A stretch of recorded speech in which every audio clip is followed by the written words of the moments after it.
Mauritius Digital Promotion Agency advised the minister on the formulation of national policies in respect of the promotion, development of ICT and its application, clause 4. It makes a huge difference here, and this is prelude to more powers that the minister is entrusting to himself through this bill. Second, whilst the NCB Act, Section 5.3, stipulates that every member of the board shall be paid by the board such remuneration or allowance as the board may, with the approval of the minister, determine, the Mauritius Digital Promotion Agency Bill mentions that every member of the board shall be paid such fees or allowances as the minister may determine. Here, the board is not determining, but solely the minister. The minister is here the boss. Ce projet de loi permet au ministre de s'octroyer des pouvoirs toujours plus grands.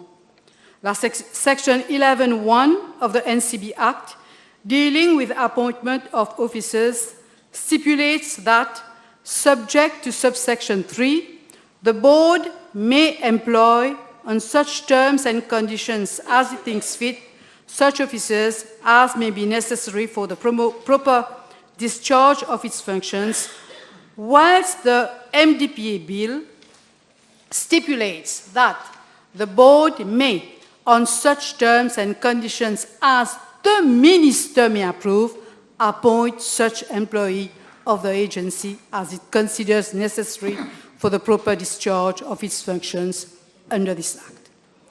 À la section 10 du projet de loi, le Executive Director sera nommé par le Board, approuvé par le ministre. Mais on sait comment cela se passe en général, toujours jobs for the boys or girls. Et la section 7 également. Sur le Board, sur 13 membres, pas moins de 6 personnes seront nommées par le ministre. Si cela n'est pas une mainmise, cela y ressemble étrangement. Ce projet de loi accorde beaucoup trop de pouvoir au ministre.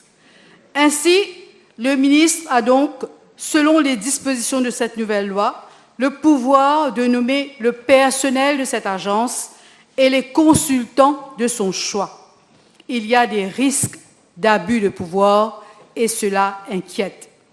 Cela inquiète également les employés. Le ministre a assuré à la Chambre qu'il les rassurait, tant mieux. Mais on se souvient qu'en septembre 2019, lorsqu'une décision avait été prise pour que le Government Online Center et le Computer Emergency Response Team soient opérés sous la responsabilité du ministère de la Technologie, le personnel avait été forcé à prendre leur retraite s'ils ne souhaitaient pas rejoindre le ministère en question. Est-ce que ce sera à nouveau le cas avec cette nouvelle loi? Est-ce que leurs années d'expérience et de travail seront prises en compte pour d'éventuelles promotions dans la MDPA? Ils sont à juste titre inquiets, Monsieur le ministre, et même si le fait que le ministre a déclaré qu'il les a rassurés. Différentes organisations ont été mises en place dans les années 90, à savoir le Central Information Systems Division, le IT Security Unit, le Information Communication and Technology Authority, ICTA, et le State Informatics Limited, entre autres. Ces organisations sont basées sur un modèle de développement de cette époque. Elles sont maintenant dépassées face à l'avancée rapide des technologies digitales et aux besoins d'aujourd'hui. Le NCB Act avait lui-même été mis en place en 1988, soit plus de 30 ans de cela, et demandé à être revu depuis longtemps. Mais au lieu d'une réforme institutionnelle, le ministre vient nous proposer un MDPA Bill qui ne propose rien de plus comme objectif que ceux évoqués par le NCB Act. Je cite, to boost the growth and development of the ICT sector through skills development and innovation. Cette nouvelle agence aura donc quasiment les mêmes fonctions le Mauritius Research and Innovation Council et le Mauritius Emerging Technologies Council ont également les mêmes fonctions, Monsieur le Président. Le Mauritius Emerging Technologies Council Act, qui advise the government on the formulation of national policies and strategies in emerging technologies selon la section 4A. Et la Mauritius Digital Promotion Agency, qui, selon la section 4C, advise the minister on the formulation of national policies in respect of the promotion, development of ICT and its application. Que fait ce METC et les autres organisations existantes? Combien de rapports et de recommandations ont été produits par ces organisations? Combien d'argent ont été injectés dans ces organisations? Are we having value for money? Plusieurs entités ont des overlapping responsibilities. L'ICTA pour l'ICT Regulation, the National Computer Board et le Data Protection Office. Il y a l'ICTA pour le ICT Security Policy and Standards and ICT Infrastructure Security, le Cyber Security Authority pour le ICT Security Policy and Standards, Incidents, Response and Management and Cyber City Research and Development, le National Cybercrime Committee, dont le chairman est, semble-t-il, le managing director d'une compagnie informatique en même temps. Si cela s'avère, Monsieur le Président, il n'y a-t-il pas la collusion? Le Cybercrime Authority pour Investigation and Prosecution of Cybercrime, Cybercrime Awareness and Education, and International Cooperation on Cybercrime. Le CETMU, le Computer Emergency Response Team of Mauritius, for Incident Response and Management, Cyber Security Research and Development et Cyber Security Awareness and Education. Il y a également le CISD, la ITSU, le MRCI, le SIL, le METC, et j'en passe. There is a need for a proper responsibility matrix for all these bodies. En prenant en compte toutes ces entités, quelle est la ligne de démarcation entre ces différentes organisations? Qui fait quoi? Qui rapporte à qui? Is there the RACI matrix, Responsibility, Accountability, Consultation, Information? Cela aurait dû être le premier objectif. Tout serait alors plus clair pour tout le monde. De 2000 à 2005, le gouvernement d'alors, dans lequel le MMM faisait partie, avait donné les moyens pour faire de Maurice un Cyber Island. Le gouvernement avait donné les moyens de faire de Eben City un Cyber City. Nous avions de grandes ambitions pour ce projet. D'ailleurs, le DPM et ministre des Finances d'alors, l'honorable Paul Béranger, déclarait à la presse, je cite, « Through the Cyber City project, we want to forge triangular cooperation involving India, Mauritius and Africa to develop synergy and facilitate Africa's march towards an e-economy. » L'objectif était de faire de l'ICT un pilier de notre économie, avec les menaces sur le secteur sucrier et celui du textile. Mais surtout, que la population puisse en profiter. Aujourd'hui, nous sommes très loin du compte.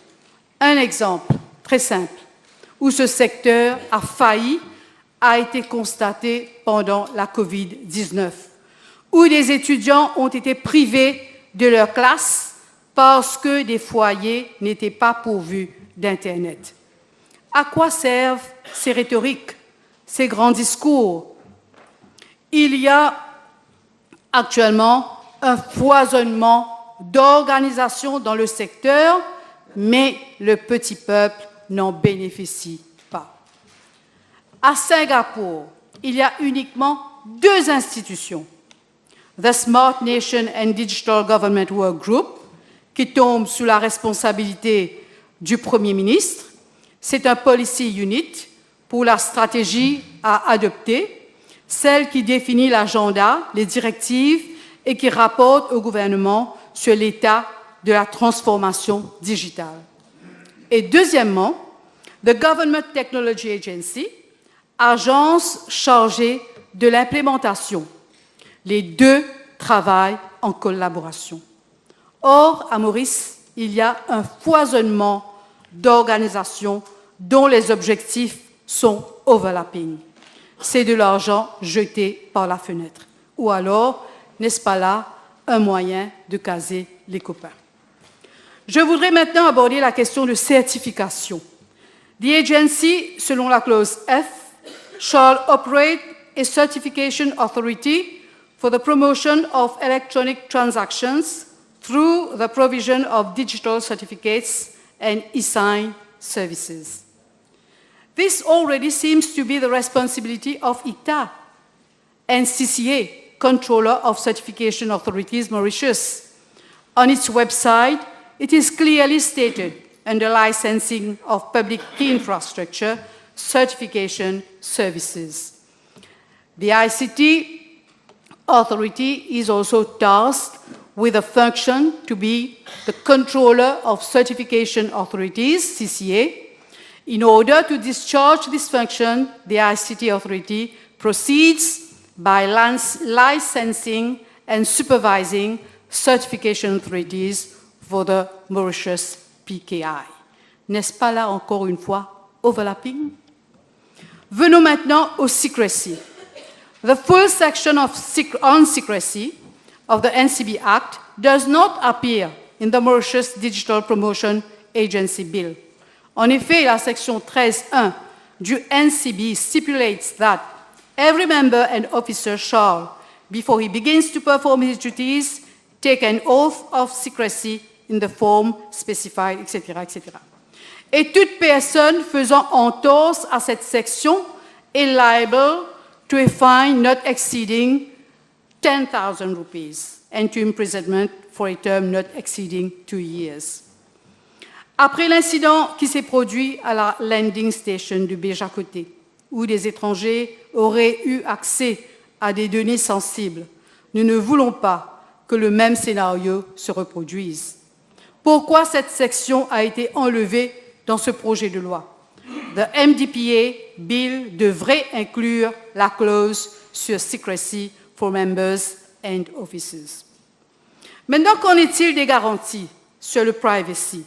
Le projet de loi ne comprend pas de dispositions spécifiques qui protègent la vie privée des individus, telles que les exigences de minimisation de données, la limitation de la conservation des données et, plus important encore, l'obtention d'un consentement explicite avant de collecter ou de traiter des données personnelles. Nous attendons des éclaircissements du ministre à ce sujet lors de son summing up. Le budget 2021 avait préconisé un Mauritius Transformational Agency Bill pour permettre une réorganisation institutionnelle et de s'aligner avec les nouveaux besoins et objectifs dans le secteur de l'ICT. Or, le projet de loi devant la Chambre aujourd'hui ne prend pas en considération le besoin d'une approche holistique et d'une réforme institutionnelle dans ce secteur. Ce n'est qu'un changement d'appellation, mais cette fois avec plus de pouvoir octroyé au ministre. Avec le projet de loi sur MDPA, Bill, on pensait que le ministre allait venir avec des solutions innovantes, là où la NCB a échoué. On pensait que le ministre viendrait avec des mesures pour améliorer les incubateurs et développer un pool d'entrepreneurs en ICT à Maurice.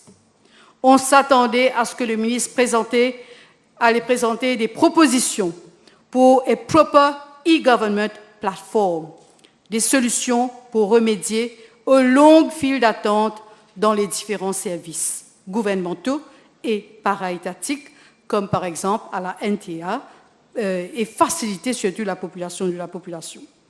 D'ailleurs, à la section 5G, on peut lire qu'une des fonctions de la nouvelle agence sera de collaborate with the public sector for the purpose of research and development on the use and promotion on ICT and ICT-related matters.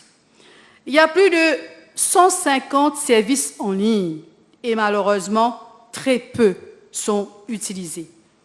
La plupart d'entre ces services ne fonctionnent pas. Pourquoi? Parce que l'application sur papier existe également. Les applications en ligne sont alors délaissées pour celles sur papier. Les applications pour les services gouvernementaux devraient être faites directement en ligne et cela requiert une éducation de la population. Qu'est-ce qui est fait pour éduquer la population? Autre point, parmi les fonctions de la nouvelle agence, elle devra promote and encourage the use of open data at national level, section 5.1. Selon le National Data de 2017, le gouvernement génère des données de différents secteurs, la santé, l'éducation, l'économie et j'en passe. Et ces données devraient en principe être classées, regroupées, pour informer le public sur, par exemple, la situation du diabète à Maurice, mais aussi et surtout permettre au secteur public et privé de travailler plus facilement en partenariat pour assurer des solutions. Une formation aurait même été donnée par la Banque mondiale pour le Open Data Portal, mais le résultat est loin d'être satisfaisant. Sur le website du Open Data Mauritius, des données sont éparpillées et pas à jour. Pour certains sujets, les relevés s'arrêtent à 1996. Il en est de même pour le nombre de Protection and Occupation Orders délivrés par la Cour dans les cas de violences domestiques. Ces données ne sont pas à jour non plus. Pour conclure, le pays a donc davantage besoin d'une agence s'attelant à la transformation digitale comme promis pour enfin voir un service public efficient, accountable et réactif. Le cadre institutionnel actuel n'est plus d'actualité et a prouvé son inefficacité à mettre en place des initiatives percutantes permettant cette transformation. Le gouvernement a échoué dans l'exploitation des services digitaux dans les secteurs comme la sécurité sociale, l'éducation et les services de la santé. Ces lacunes ont été encore plus flagrantes pendant et après la crise de la pandémie du Covid-19.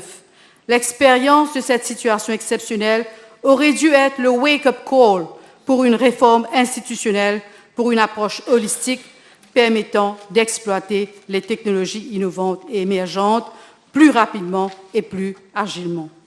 Tout le monde pensait que le ministre proposerait la voie à suivre pour les progrès rapides de la génération Artificial Intelligence and Machine Learning, qu'il préparerait Maurice à l'ère de l'hyperconnectivity, Internet of Things et la Cyber Authority, qu'il allait saisir les opportunités et analyser les défis dans ce secteur, qu'il ferait en sorte que Maurice joue un rôle majeur dans le Internet Governance et le quantum computing.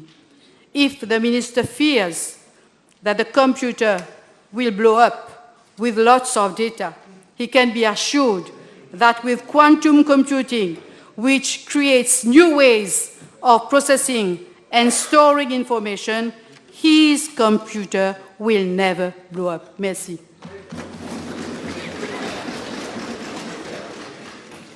Next orator.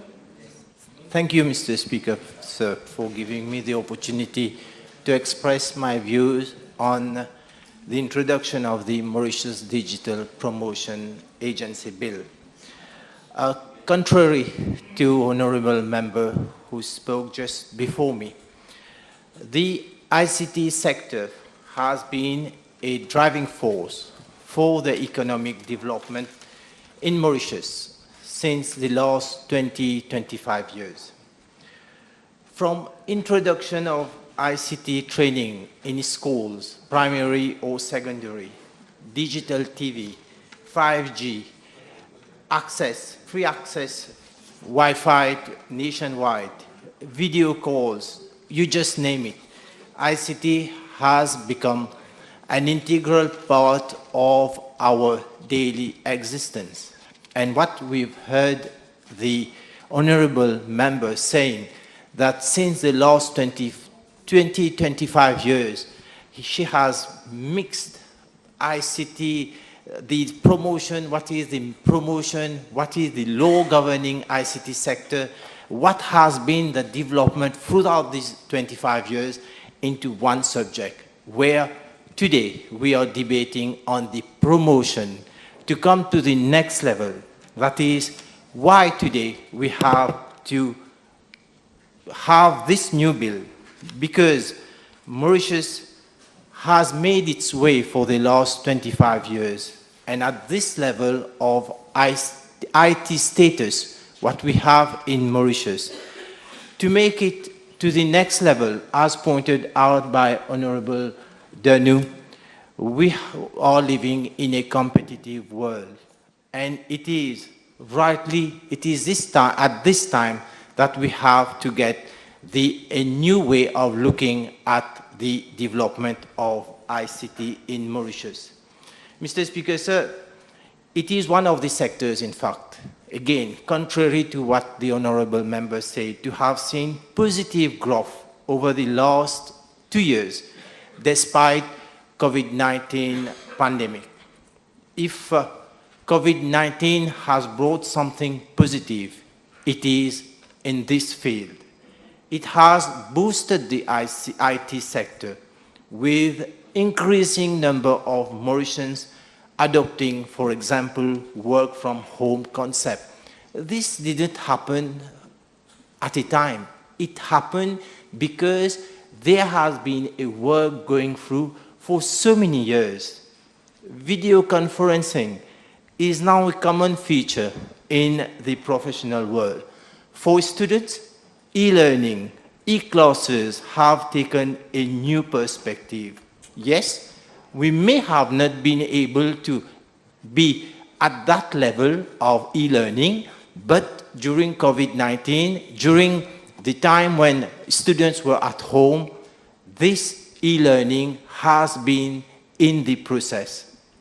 Mr. Speaker, sir, during those challenging times, innovation was at its peak in the IT world. Again, we have to thank the minister and his ministry for going forward.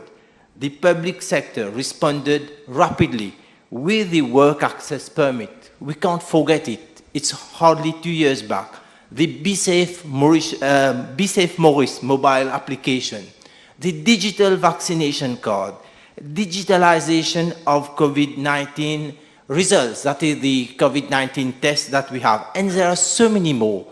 And it didn't happen the next day. It happened through the work that has been done through so many years. And we are talking about security in the public health, what honorable member just said. The IT sector, where I will have my speech more, I will give all the details. But Mr. Speaker, sir, all this happened during difficult times when the world was put to a stop. These achievements happened because we have the determination and the leadership of the Prime Minister. Mr. Speaker, as we reflect back on the ICT sector, we have to thank the late Sir Anirudh Jagannath, the father of the economic development. 25 years back, at that material time, when Mauritian economy was dependent on textile, manufacturing, and the sugar quota was just going to end, that 507,000 tons of sugar being abolished by the ECP EU. Sir Anirudh Jagannath at that time had the vision to transform Mauritius into a cyber island. If you remember, Eben Cyber City became a high-tech area with the goal of stimulating and revitalizing the country. And that was made possible through the signing of an agreement of cooperation in ICT during the visit of the then Prime Minister, Sir Anirudh, to India. Mr. Speaker, sir, at that time, the opposition was claiming that the Cyber City 1 was a white elephant. And that white elephant, that elephant blanc, today, after 25 years, we can see clearly who was a man of vision and who was not. And the white elephant has expanded into a robust sector of more than 900 companies. And what we heard, if we'll again hear what this speaker just before me has said, but nothing has been done for the last 25 years. 900 companies employing more than 32,000 employees. That has been the achievement for the last 25 years back. The result speaks of itself. Mauritius today is an information technology hub for the region and has created so many jobs, especially for the youth. The introduction of this Mauritius Digital Promotion Agency Bill is in line with the Digital Mauritius 2030 and the government's Vision 2030. Mr. Speaker, sir, I will again refer to what the honorable member has said, especially on the fees that will be payable to the members of the board. If the minister is approving a fees, he will be accountable to Parliament, to parliamentary questions. Just imagine, the minister doesn't approve the fees, and the board decides to approve the fees as the board wishes. Who will be accountable? And this is the right way. The minister is approving the fees, and he will be, for any questions raised, the minister is answerable. I don't find things, what is wrong into the minister approving the fees of a committee. Mr. Speaker, sir, my speech will be basically based on the e-health project. And again, the Ministry of IT has shouldered the Ministry of Health for the e-health project. The Ministry of Health intends to improve quality and responsiveness of health care services. The e-health project would cover in Mauritius all regional hospitals, community health centers, medical clinics, and the laboratory. The ministry has identified digitalization as a priority area to improve the quality of health services provided to the public. Digital health, what the Honorable was saying, that we've done nothing for in the health sector, but digital health enables the right health information provided by the right person at the right place and in a secure time, electronic form to optimize quality and efficiency of healthcare delivery. As per statistics, briefly, Mr. Speaker, sir, Statistics Report 2021, our healthcare system receives 4.3 million consultations yearly, with an average daily attendance of more than 22,000 in 157 healthcare facilities. Our healthcare services have 8.3 million contacts with the public every year. 8.3 million contacts. What I mean by contacts? Contacts means consultation, blood collection, medical advice, X-ray, pharmaceutical services, and so on.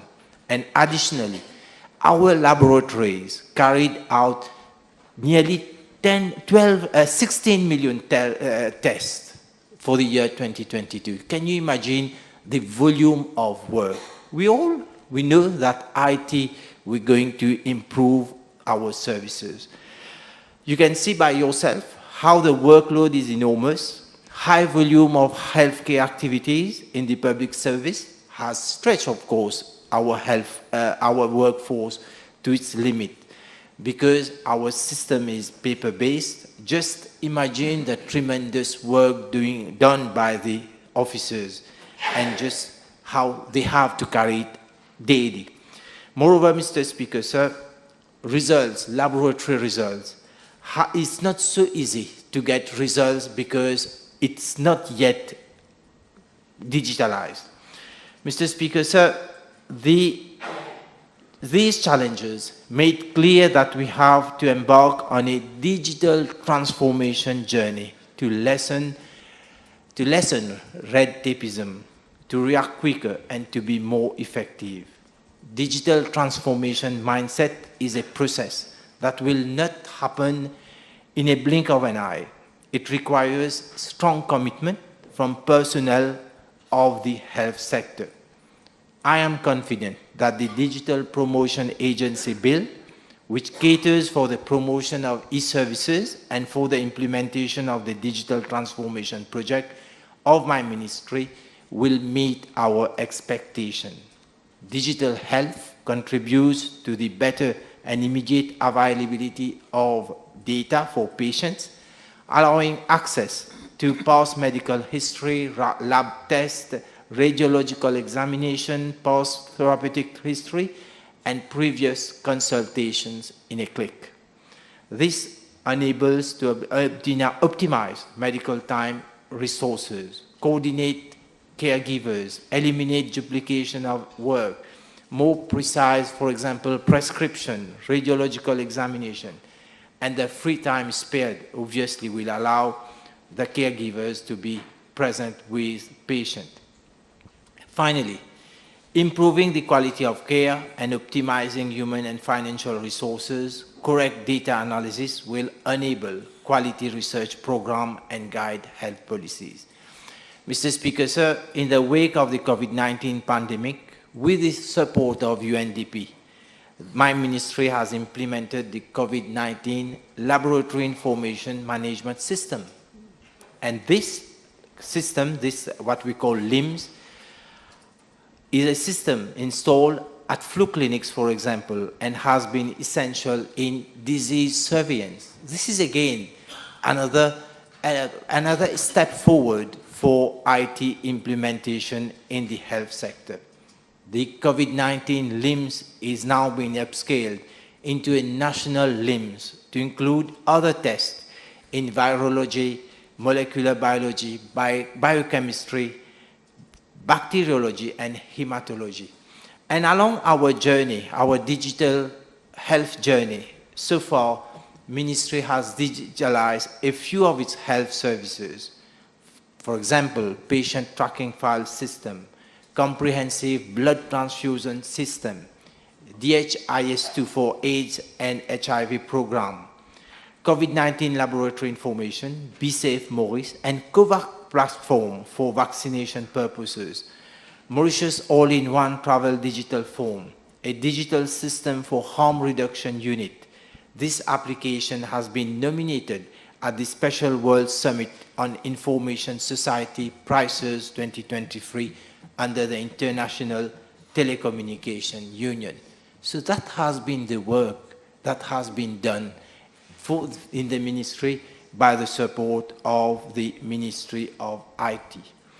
Mr. Speaker, sir, we are all very much aware of challenges, especially to enable an environment for digital tools, from comprehensive rollout of digital infrastructure to robust policy and regulatory framework, keeping pace with these fast-changing digital innovations.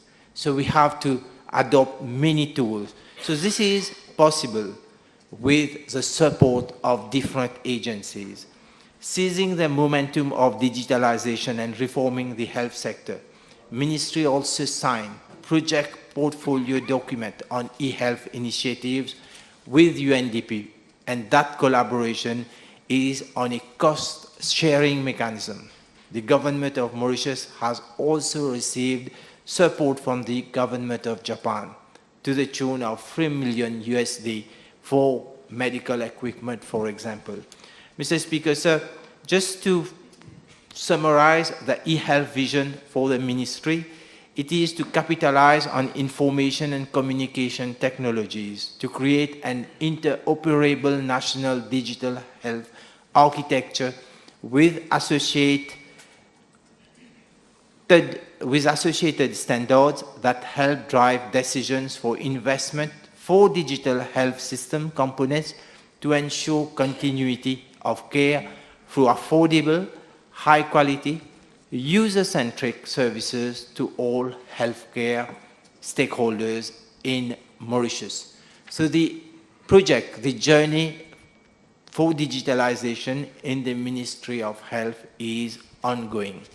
That will improve the services provided to all citizens, increase effectiveness and quality of patient care, ensure transparency of treatment performance, generate profound data for health reporting and health system, and improve involvement of patient and increased responsibility.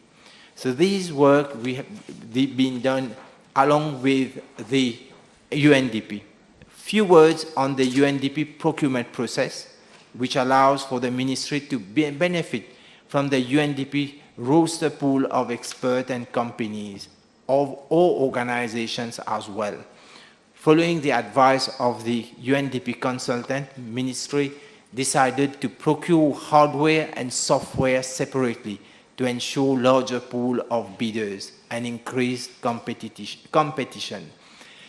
ICT equipment such as barcode scanners, printers, PCs would be procured separately. Patient administration system was found to be the commonality among users, and this will be the first component for the implementation of the e-health, that is one patient, one record.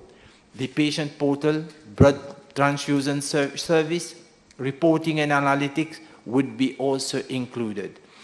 So, Mr. Speaker, sir, with the strong support of these stakeholders, including ICT, the Ministry of ICT, the UNDP, an expression of interest was launched for the implementation of these systems. And the UNDP recommended that Digital Health Office be constituted at my ministry. Mr. Speaker, sir, in the health sector, like in many other fields, digitalization of data is key and the future. The Mauritius Digital Promotion Agency will pave the way for the youth by preparing the National Upskilling Program in ICT. It will also conduct awareness campaigns to enable the population to benefit from ICT and to use tools, gradually, different tools. It will also help to attract talent into the ICT sector, which is a fast evolving one. We may have the best software, state-of-the-art technology, best IT support, yet we will not succeed if we do not have the proper mindset to adapt the digital evolution. Innovation is key to succeed, and the Mauritius Digital Promotion Agency will facilitate the setting up of ICT startups and devise programs to help, for example, SMEs via digital entrepreneurship, hence promoting business compliance towards ICT laws. Mr. Speaker, sir, the agency will be the certification authority for the promotion of e-transactions through the provision of digital certificates and e-sign services. I therefore congratulate my colleague, Honorable Deepak Balgobin, for the introduction of this piece of legislation. I thank you for your attention.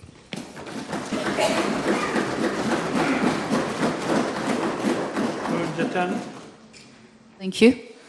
Mr. Speaker, sir, as surprising as it may seemingly seem to some members on the opposite side of the House, the Mauritius Digital Promotion Agency Bill 2023 is, to my mind, amongst the most important pieces of legislation that this government is introducing.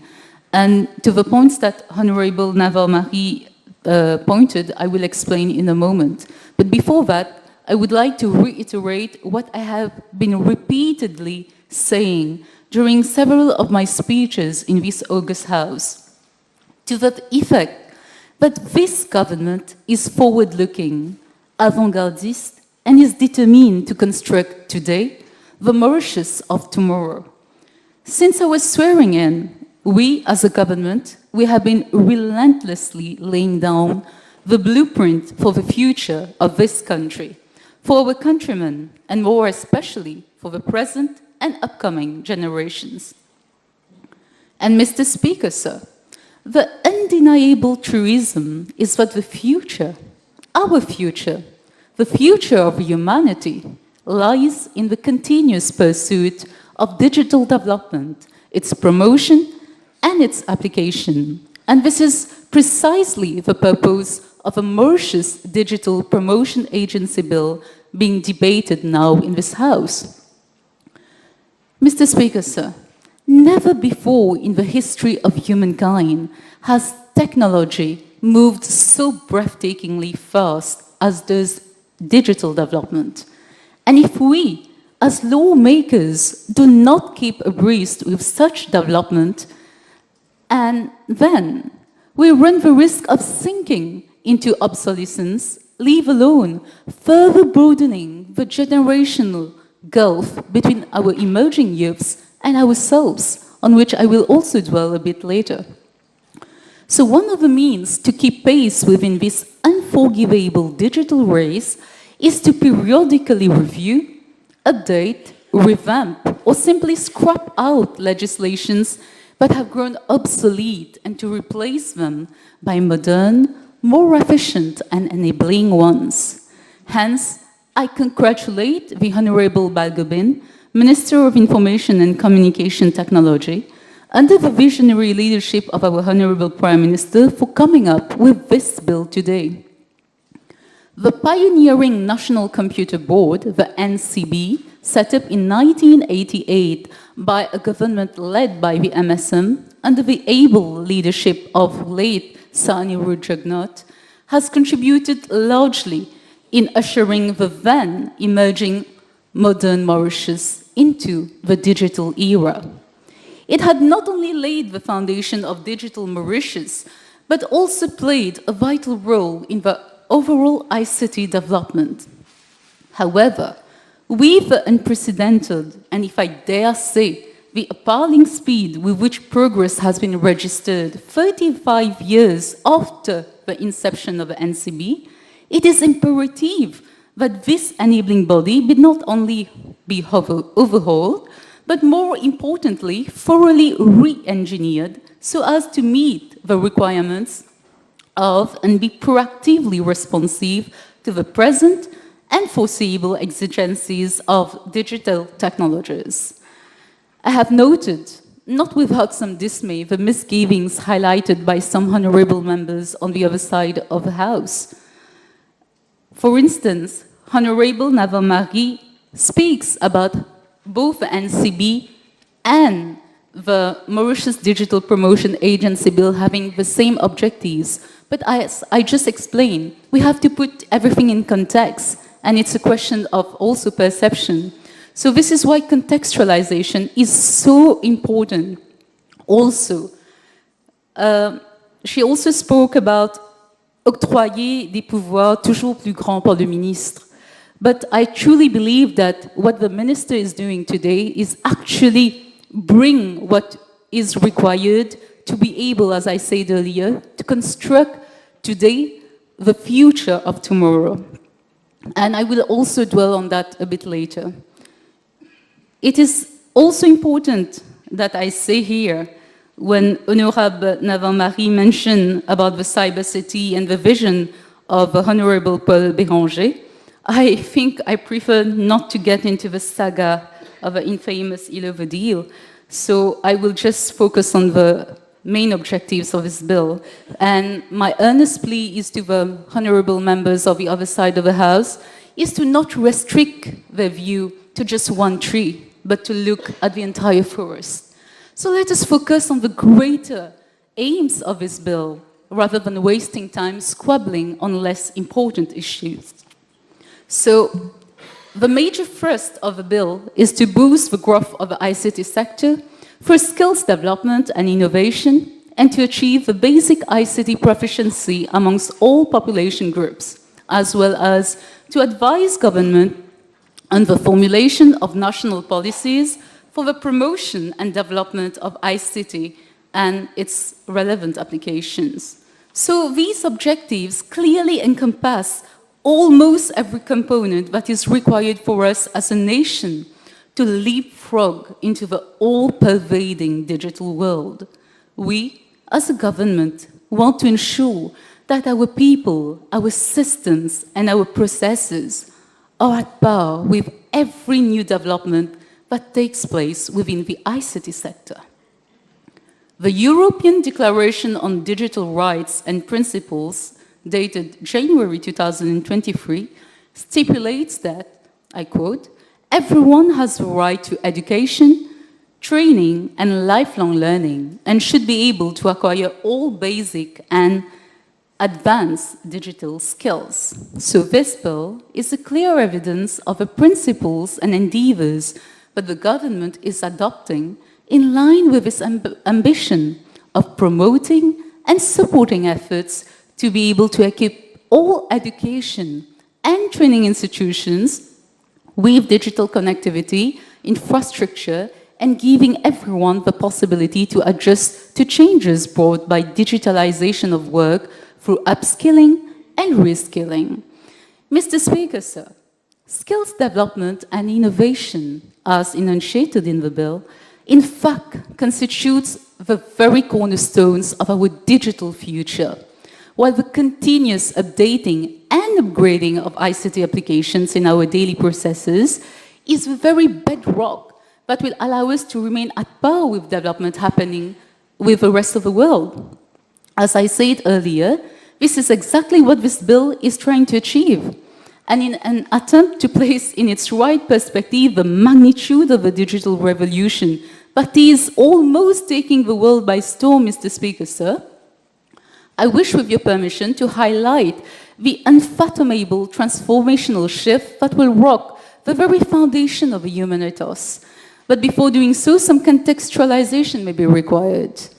So let us for a brief moment rewind back to the day the National Computer Board bill was being debated 35 years ago. Remember that it was a time when even the cell phone was a far cry. Mr. Speaker, sir, let us imagine that in his or her flight of fancy, an MP at the time would have prophesied that the future technological development will make practically most human activities possible with just a 100-gram palm-held wireless device that would, for instance, allow users to make real-time video conversations from one part of the world to another, or that it would simultaneously provide virtually all services, like even library, encyclopedia, where we can get unlimited information and knowledge, which would be just a click away, and customized services like banking, personal health monitors, directional maps, and whatnot.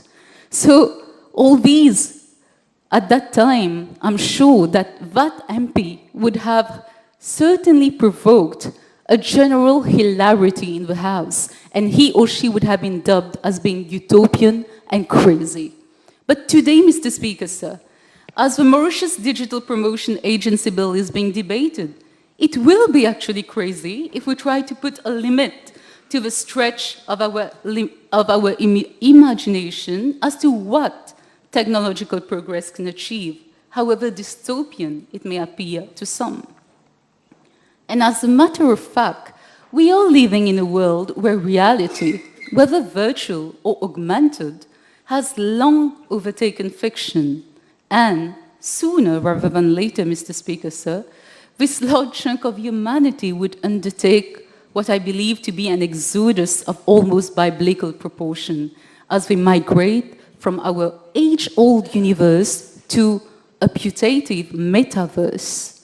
This is why, Mr. Speaker, sir, the new digital revolution lurking in the corner has the potential of, and indeed is, redefining the very genesis and tenets of the human race. Hence, we, as responsible legislators, should and must set the enabling legal, administrative, and empowering framework to create the appropriate environment through this bill, for instance, to ensure that this radical digital transformation intervenes with the least of collateral damage so that the human entities, as human entities, we manage to grapple our way backwards and to preserve our intrinsic and core specificities. And by the same token, to prove wrong those holding a dystopian view of the upcoming digital revolution. It is therefore noteworthy that the main objectives of this agency, as I mentioned before, also lay a lot of emphasis on ensuring that across all strata of the population, the basic ICT proficiency is imparted. Mr. Speaker, sir, I will highlight the concept of digital inequality here, which refers to differences in the material, cultural, and cognitive resources required to make good use of information and communication technology. The term digital divide verily implies that such disparities may threaten the social and national cohesion, as they negatively affect the full participation in work, as well as the civic participation for some population groups who are left behind. To be honest, Mr. Speaker, sir, the Generation Z of today and the silent generation that came of age in the wake of World War II are at such opposite poles that I think the grandparents of today may even feel left out when with the grandchildren who are absorbed in their own world on their mobiles, or if not iPads or tablets.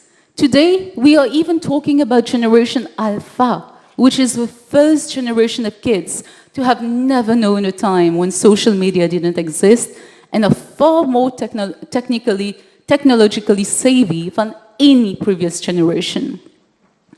Disparities in access to and proficiency in information and communication technology, and therefore bridging the gap between the various strata within the society, is a sine qua non. Speaking of disparities, Mr. Speaker, sir, being a fervent gender advocate, I have myself, in the recent past, been leading research on the national level on how to encourage our young girls to embrace ICT as a career and to explore the barriers why girls or women opt out of ICT-related jobs. Mr. Speaker, sir, do you know that the study revealed that there is definitely a digital divide favoring men for ICT-related jobs? It was also seen that there were more men promoted to higher-level jobs in the ICT sector. It has been recommended that stakeholders provide appropriate training in the field of ICT to attract a number of women to the sector to meet the increasing demand for skilled IT professionals.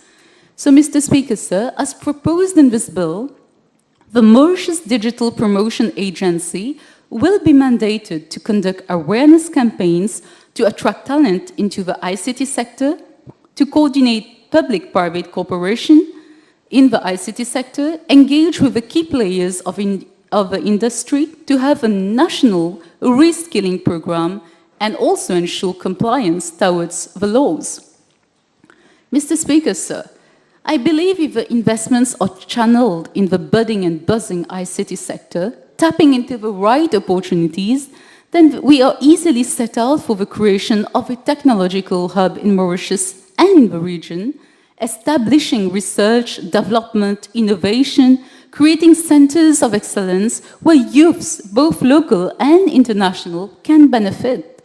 And the proposed digital promotion agency will accelerate the digital innovation. Mr. Speaker, sir, it is a fact that there still remains a mismatch on the current job market, as the needs of employers are not seen to be met with the current skill set. So that our youths do not lag behind, this government is sparing no efforts.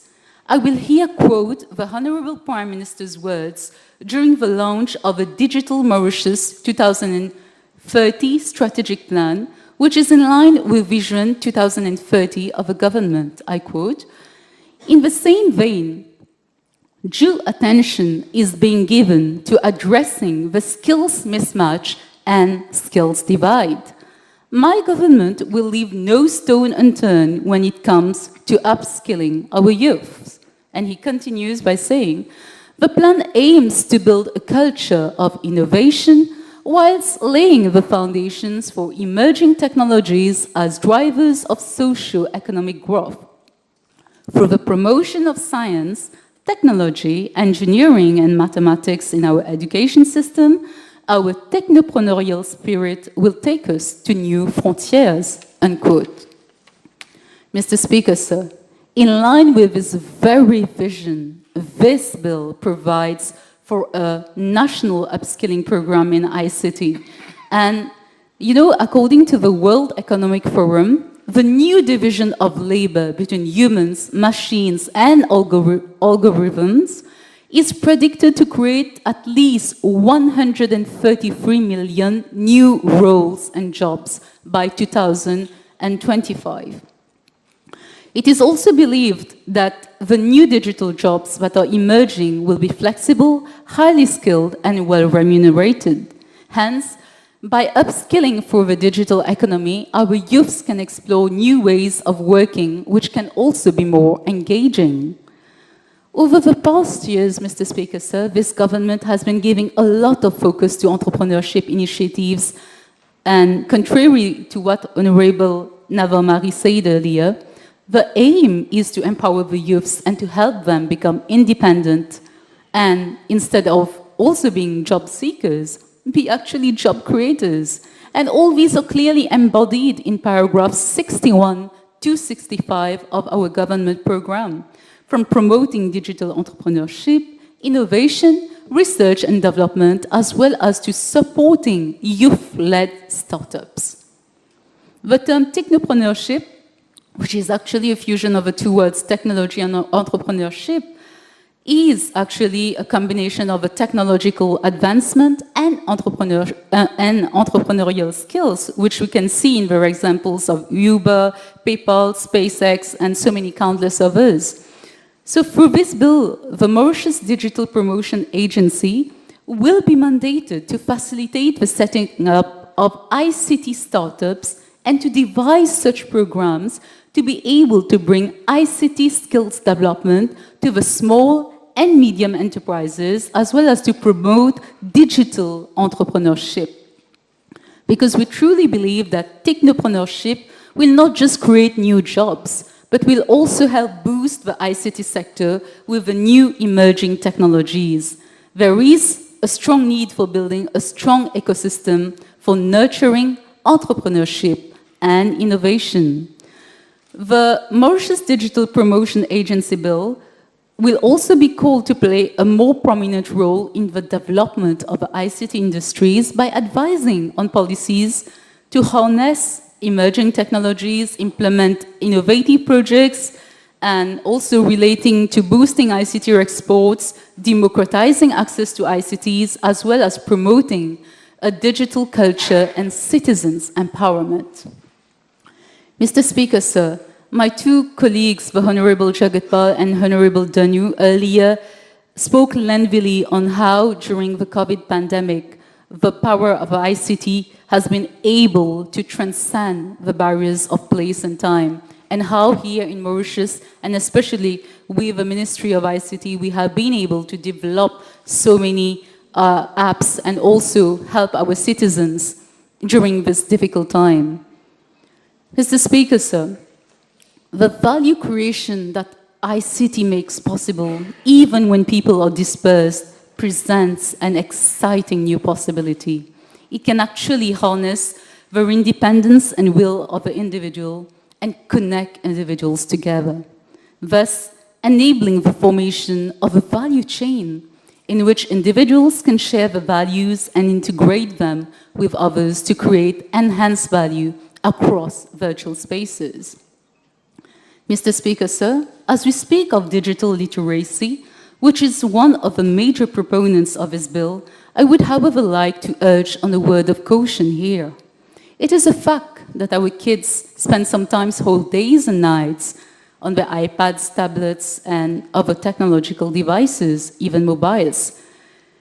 But, Mr. Speaker, sir, the extent of misinformation, disinformation, and fake news, that child reading or watching things online cannot also just be like a sponge soaking in anything.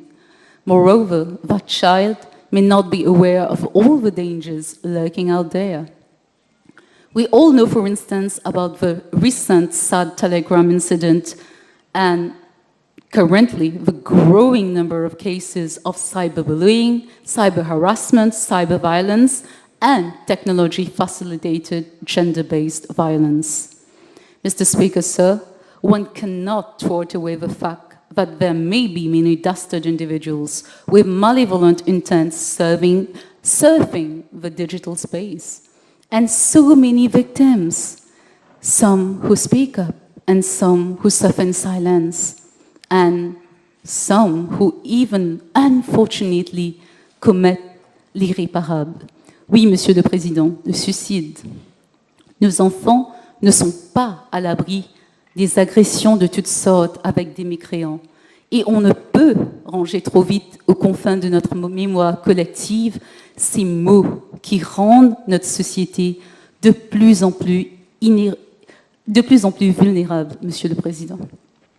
And I had said it earlier during my intervention on the cybercrime and cybersecurity bill that here, on this side of the House, we do not wish that it be late or that tomorrow we'll lose one of our children to suicide. So in fact, I make an appeal to the media too, that they fulfill their roles in terms of being safeguards, to generate awareness on all the above and to help inculcate the inbred sense of responsibility that internet users on social media should operate with.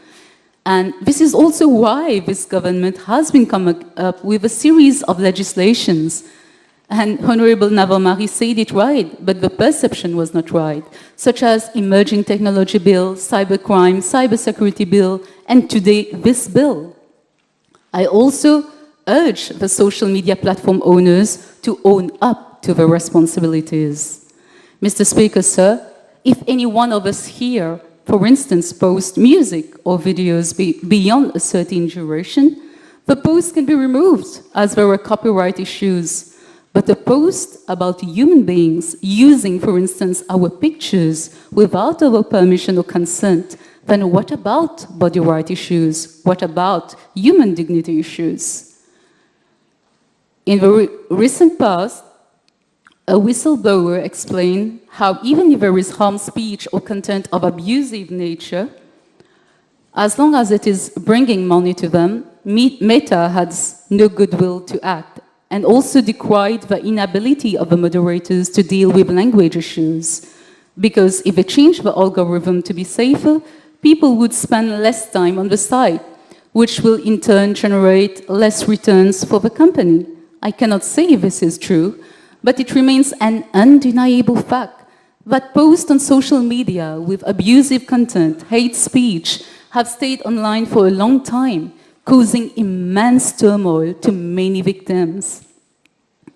Mr. Speaker, sir, I will have to sum up, so I'm just moving to the last part.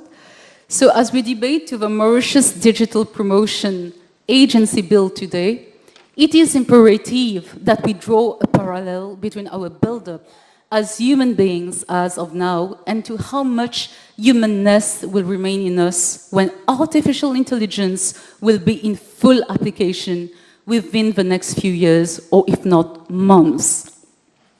Since the dawn of a civilization, we have acquired across time our experiences and our perception of reality through what I call a cultural prism. So our social, political, and economic views have been shaped by media, more so today by social media, and through our interactions with our fellow human beings. Now, through this digital revolution, we shall find ourselves and our younger generation believing and reacting inside hallucinations of non-human intelligence. In other words, we shall, without even being aware of it, hand over our power to influence choices, behavior, and even our very humanness to some artificial digital agent, euphemistically called artificial intelligence. Thank you very much. Honorable Bada.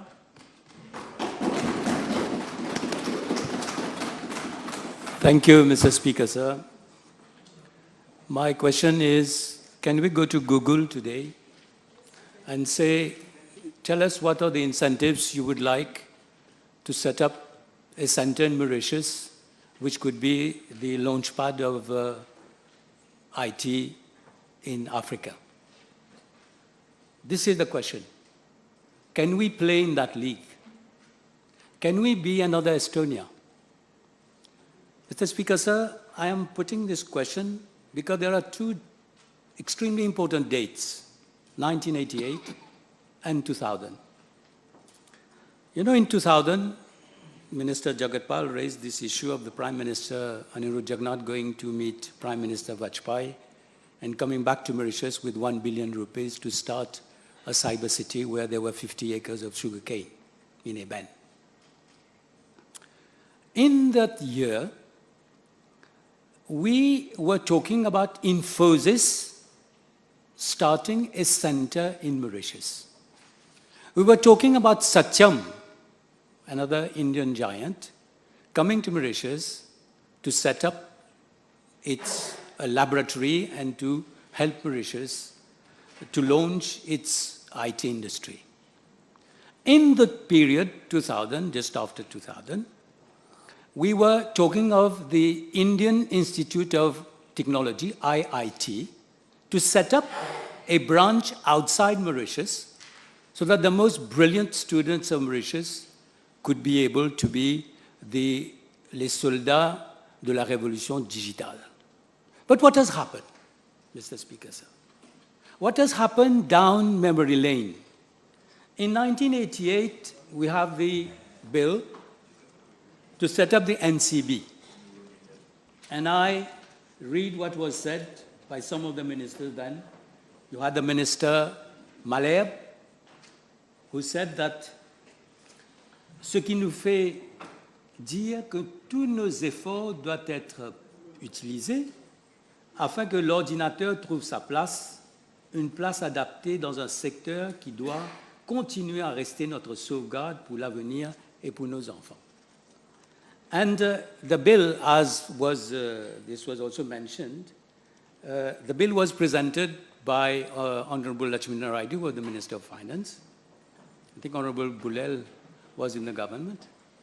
And the then Minister of Education, Honorable Pasuraman, said, he with pride mentioned that we had at the university 16 IBM compatible computers, a BBC network with 12 terminals, and a mini network with 16 terminals. And then he said, if we are paving the way for a new informatics culture, we are also paving the way for Mauritius to become a reference center for the region. And in summing up, Minister Lakshmina Raju said that we are doing it for the region. We want to be the key player. And he said, I said in the past that Mauritius should become a locomotive that will pull the other countries in the region, and most especially in the East African region, PTA. What has happened, Mr. Speaker, sir? 1988, 2000. In 2000, the Prime Minister, Anirudh Jagannath, went to India. He came back. And I remember the Indian Minister Mahajan, who came here for the laying of the foundation stone of the cyber city. And he said in his speech that your forefathers came in a boat and landed at Apravasi Ghat. If you want it, tomorrow I can send you a plane of IT engineers for you to be able to set up what can be set up and for Mauritius to become the launch pad of the IT industry in this area. What has happened? Why our digital revolution has fizzled out? Why is it that today we are still at the lower end of the industry instead of being at the higher end of the industry? We know that 50% of jobs that are going to be created in the IT industry in the next 10 years are not yet even structured and even known. So if we want to play in that league, we should be able to know what we have to do. Let me take now 2 examples. The Honorable Minister rightly mentioned Estonia and mentioned Rwanda. You know, Mr. Speaker, sir, in 2000, Rwanda was reeling, standing up after a genocide of 1.2 million people in 2000, whilst we were setting up the cyber city. Estonia had just come out of the breakup of the Soviet Union, and they have one competitive advantage, was that the KGB backup and database was in Estonia, so they had this competitive advantage to start with the IT sector. Where is Estonia today, and where is Rwanda today, and where are we today? And we are saying that we have to catch up. Let me tell you one thing about Estonia. In that country, 99% of all government services are provided online. 98% of medical prescriptions are issued digitally, and 99% of the population has an electronic ID. And the electronic ID is given to the baby as soon as he's born. What are the main features of the Estonia policy? And I think I'm giving some ideas, I'm giving some food for thought to the minister and to the government. The first one is to make data move, not people. So the data, people shouldn't move to have the data. People should be able to have the data where he is. The second thing is capturing and sharing the data between ministries. Let us take the SME sector. You have so many schemes, so many facilities, but then you have to run after each one offered by different institutions. Third, what is being said is to have to put the technology at the service of the citizen and to be bold. That is why I said, why can't we ask Google to come and set up a center in Mauritius? The other facilities are to build the right digital government. Is not about only technology, but it's also about education. I will say a few words on that. And to bet on digital inclusion to reach all corners of the community and the country. And also to address the issue of cybersecurity, of course, but also to be transparent and honest with the citizens as regards to data about the country and about the data and about the schemes that are available. Mr. Speaker, sir, Rwanda today has reached, they want to reach a service-oriented economy. And this is what they have in the National Development Goals. They have set up a digital transformation center which advises the government on the developments of digital solutions in line with regional needs. And let me tell you one thing, Mr. Speaker, sir. IT initiatives there relates to entrepreneurship, that is small and scale industries, artificial intelligence, online platform, e-learning, blended learning, and you know that in Rwanda, Mr. Speaker, sir, drones are used to carry blood to the different remote areas of the country.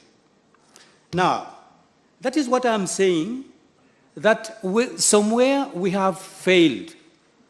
We are all responsible for this. We should know why we have failed.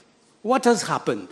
Why is it that we started so ambitiously, so big, and we have ended up where we are today, whereas countries which have started many years after us are well ahead? How do we catch what we have lost? And it is not one authority who will do that. We need drive. We need vision. We need to carry the country. We need a new culture of IT since childhood up to the time when you can use all the services which are provided. Mr. Speaker, sir, let me take 3 examples where I have personally been involved. I wanted to set up, as Minister of MPI and Land Transport, a cashless system for buses, metro, taxi, which exists everywhere in the world, in every big city. I was unable to do that for 5 years. With local consultants, with all the institutions of the Ministry of Information Technology, and with Pricewaterhouse consultants from India. For 5 years, I battled and have not been able to set up a cashless system with a card where you can move from the bus to the taxi, from the taxi to the metro. Second, where I was involved personally, the EDMS system at the Ministry of Foreign Affairs. That is the paperless system where you share all the information. I think there is one ministry where the EDMS system can work beautifully, is the Foreign Affairs, because we need to give information and data spontaneously wherever we are. We are not going to, for example, formally we would go to the High Commission in London and read the newspapers which have been sent there a week later or 15 days later when we were students. But today it's spontaneous. It's now. So that was another ministry where the EDMS system can be implemented and has to be implemented. Now the Honorable Prime Minister, he signed an agreement with the Prime Minister of Estonia in New York. 2 teams of Estonia came here. And for 3 years, we have not been able to set up the EDMS system, whilst this system is already operating in other places. So there is something wrong somewhere. And I would ask the Honorable Minister to understand this inefficiency, this multiplication of resources. Why are we lagging behind while we have all this? I'm going to take another example, the online courses for education during the COVID. It was a total disaster. We know this. And we know what happened in the schools. We know what happens for children who didn't have computers, who were not connected to the internet. Why? We have the means today. But that was a total disaster. The e-health. I asked a question to the Honorable Minister. We have been fighting to have an e-health card since 3, 4, 5 years. What happens? Somebody goes to a dispensary in the morning. He consults a doctor. He has some medicine. And then in the afternoon, he goes to their hospital. And we start the whole process again. Whereas with the e-health card, it would have sufficed for us to print the name, and we would have known where he has gone and who has a medical history. So with the e-health card and the family doctor, the whole the whole health system would be totally different, Mr. Speaker. So I have given 4 examples. One, cashless system, because we're spending government spending about 2 billion rupees with the transport subsidy. The EDMS, I took one example. The COVID, I took another example. And the e-health, I took a 4th example. So why are we lagging behind? Why can't we do all this? Because we have the means and the resources today. Now, we have about more than 300,000 of contraventions that people have to go and pay in the courts. If we had an online payment system, you pay your contravention at home. There was an article today saying that les transactions mobiles, la valeur totale des transactions supérieure à 4,4 milliards de roupies par ce qu'on appelle donc la transaction mobile. But how many services, government services, can we access with la transaction mobile? I hope that in the future, many of those services will be able to, so the citizen will not have to go to court to pay for his contravention. So, Mr. Speaker, my reflection is what has happened. Now, in 2000, we had the consultants coming from the Software Technical Park of India to set up the industry, and there was a engineer called Chowdhury. And he was there, and he set up the whole industry, the cyber city, and then we have the 35,000 people, which is an achievement, but I think I'm convinced that we could have done a lot better. Now, what was said then is that I'm asking the minister now, I think whether can reflect on it. I have been told that only one broadband provider will not attract the international companies because there is no backup, and if something happens, how going to operate?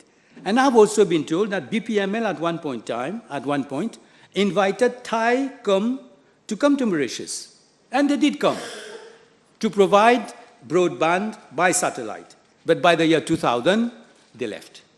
So we have to think about what has really happened for to be able to, why is it that IIT at one point in time offered its services to have the most brilliant Mauritian students to go, because the IIT engineers were the best in the world and they were being promoted everywhere. Now, my question is, Mr. Speaker, sir, why are we still at the low end of the IT industry with BPO, with call centers? And we started 20 years before. So why ought we not now come up to the higher end of the industry? This is my question to the minister. I think it's a challenge, and I'm sure he'll be very happy to rise up to the challenge. When it comes to fintech, when it comes to blockchain, when it comes to AI modeling, and today, you know, the artificial intelligence modeling division of the Bank of America is headed by a Mauritian. So Mauritians have done remarkably well. So my question is, again, why can't we now succeed in what I would have said, what is our digital revolution? Mr. Speaker, sir, I would like the minister to understand also that we have the Mauritius Emerging Technology Council, we have the Mauritius Research and Innovation Council, we have the Mauritius National ICT Advisory Council, we have the Central Informatic Bureau, we have the SIL. So all these resources, and the question is, do we have a coherent vision? Now, let us address the real issues, which are inefficiency, wastage of human and financial resources, overlapping roles of agencies, and I am sure that we have to find the solution, and the solution is not the setting up of an authority. We need a structure, a driving force to be able to have the dream that Mauritius can become where Google can come, as I started by saying. Mr. Speaker, sir, no economic restructuring will be possible or realistic in today's world without having a clear vision and a strategic focus on how to integrate technology in our reinvention process in each key sector of our economy and in the public sector itself. Mr. Speaker, sir, the Honourable Minister should have dedicated more time and with the officers of his ministry and other relevant stakeholders to chart out the best and most efficient digital strategy for the country. So many areas are yet to be digitalized. I mentioned some of them. The expected outcome of a thorough strategic thinking, Mr. Speaker, sir, such a process would have surely allowed the Honourable Minister to have a clearer view of the current inefficiencies and the urgent need to rationalize and optimize the roles and functions of the different agencies and councils under his ministry. We have a very competitive landscape today, Mr. Speaker, sir. And the competitive landscape is getting more and more complex, and Mauritius cannot keep coming up with weak initiatives as a facade to a so-called endeavor to show innovation. It requires a much deeper, bolder, and thorough review and revamping of our fundamentals and decision-making process. Mr. Speaker, sir, to conclude, I would like to say that the clouds are there for us to reach them. We should be bold, and we should have the drive to do it. Thank you, Mr. Speaker, sir.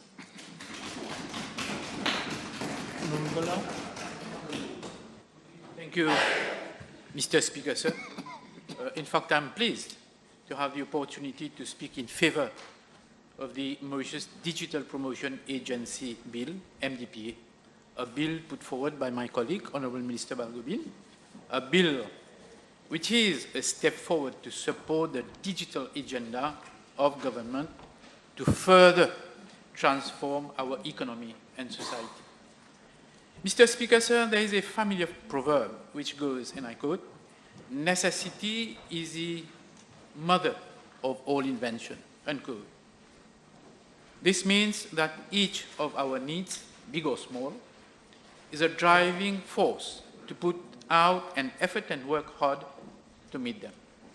Human beings have always been associated with developing creative solutions to solve problems and make life easier. I will require the House to bear with me as I take you back to the journey to help us understand the growth and progress of technology through the times, and the importance of being constant and relevant to meet challenges. Mr. Speaker, sir, in 1822, the mathematician Charles Babbage began developing what would be the first mechanical computer.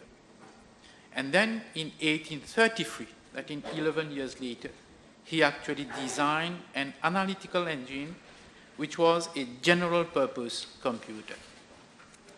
Then, more than a century later, we got our first electronic computer invented by John Moseley and Presper Eckert. The very first laptop was introduced by Adam Osborne and Epson in 1981. In 1973, Motorola invented the first portable cell phone. The device was shaped like a brick and weighed around 2.4 pounds. The younger generation would often refer that to bar savon.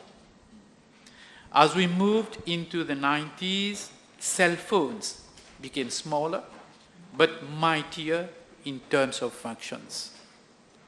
The first ever text message was developed by Vodafone in 1992. The first ever touch-screen phone was introduced in 1994 by IBM. 1999 was the year of major innovations for mobile phones with the introduction of functions like GSM, internet browser, MP3 player, and camera.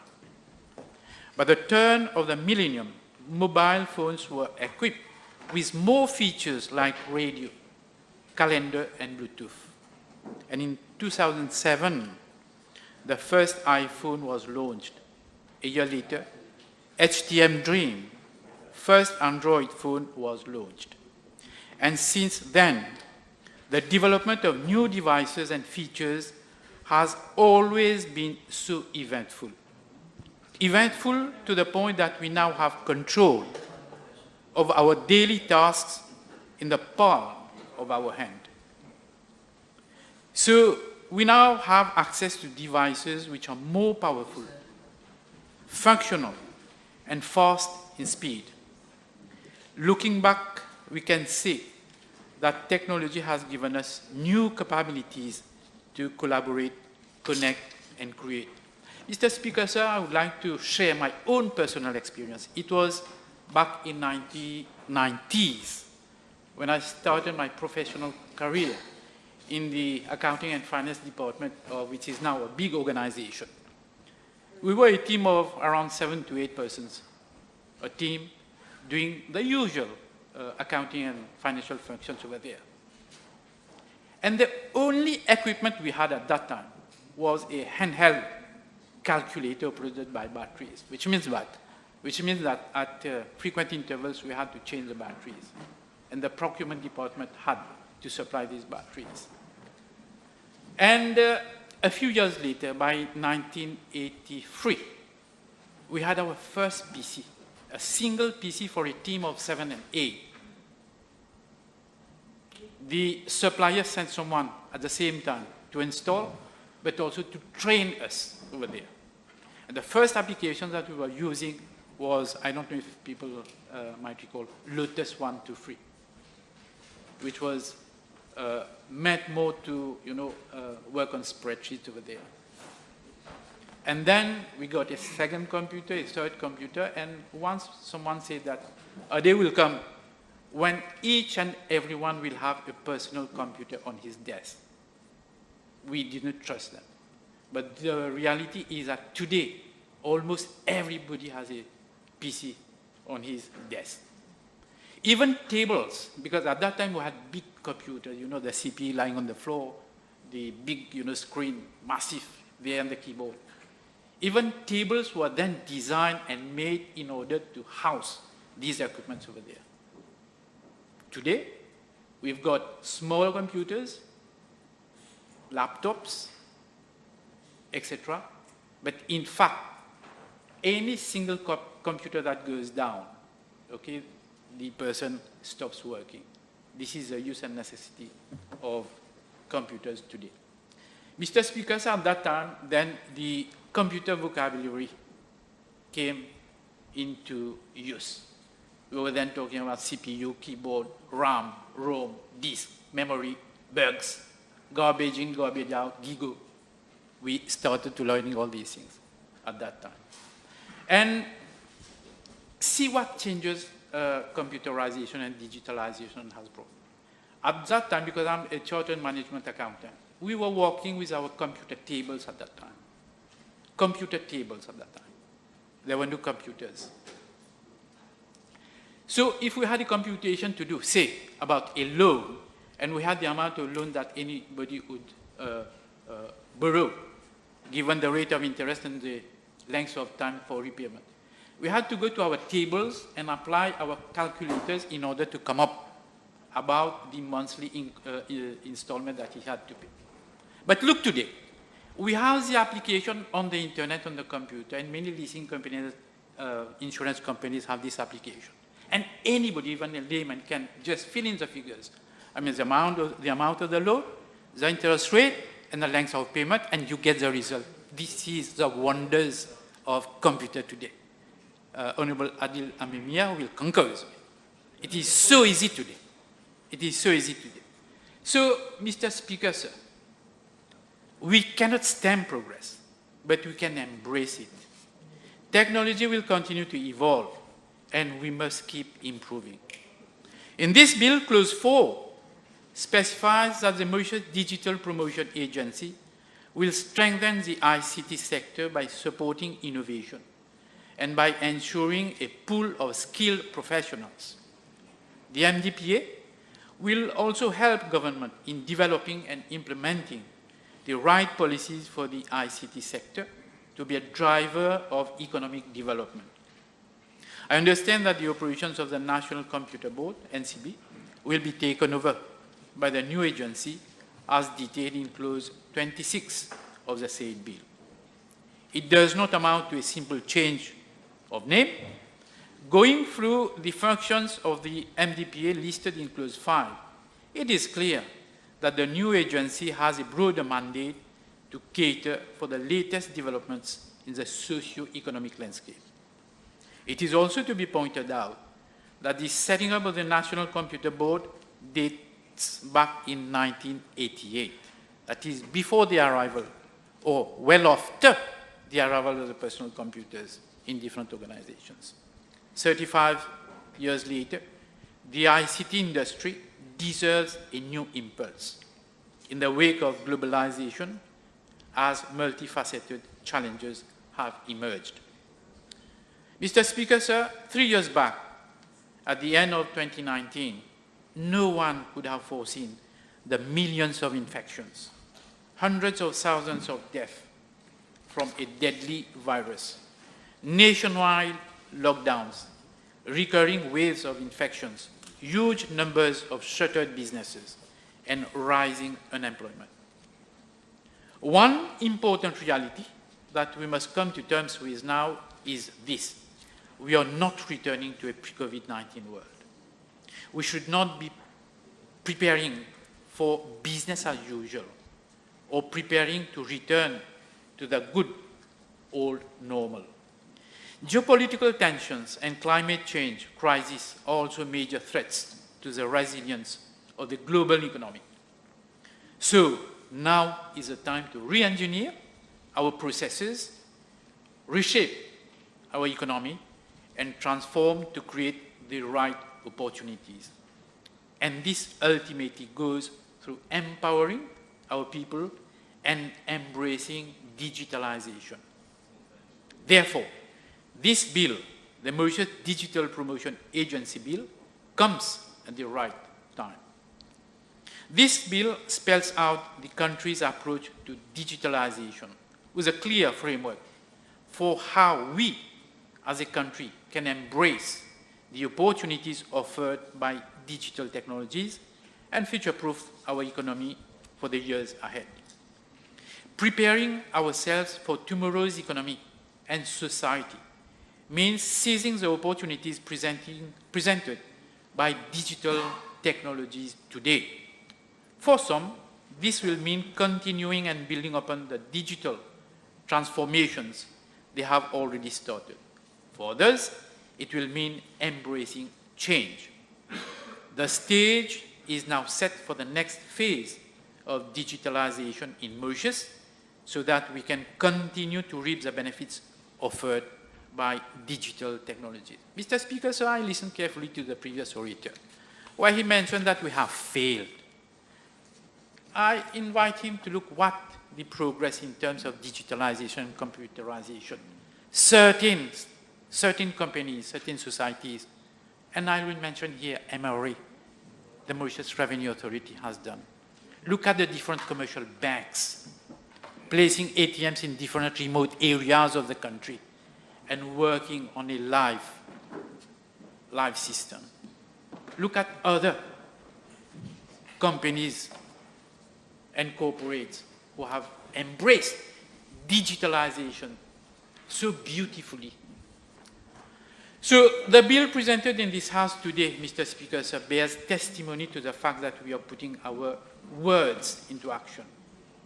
I must say that before COVID-19 hit us, businesses, especially large enterprises, were already embarking on digital transformation. But COVID-19 has accelerated the pace of change. We have witnessed advancements and a dramatic uptick in the use of digital technologies. These have proven extremely useful for companies, helping them to respond to disruptions. Digital technologies have given businesses greater visibility and control over their operations, allow them to develop new business continuity plans and reorganize themselves better for resilience.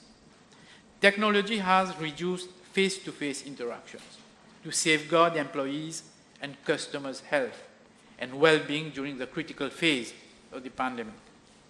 Digital solutions have also allowed companies to offer new products and services, access new markets, even without a physical presence, or plug into cross-border data and information flows to gain new insights and ideas. Customers are also riding this digital wave globally. We have witnessed a sharp increase in e-commerce during lockdowns. In fact, the global e-commerce market is expected to reach some $6.3 trillion in this year, that is in 2023, according to Forbes. Mr. Speaker, sir, allow me now to emphasize on the importance of digitalization in the manufacturing sector. It is to be highlighted that production methods have changed radically over the past few years. Industry 4.0 is emerging. Enterprises are moving from a highly labor-intensive set of mechanical processes to increasingly sophisticated technology-intensive processes supported by ICT. Industry 4.0 technologies such as artificial intelligence, automation, robotics, industrial Internet of Things, additive printing, augmented reality, and machine learning are dominating this era. Manufacturers who lag behind in adopting digital technologies face the danger of being out of business, I'm afraid, Mr. Speaker, sir. Digitalization has therefore become a prerequisite for our operators to improve productivity, increase efficiency gains, and overall competitiveness, as well as ensure business continuity.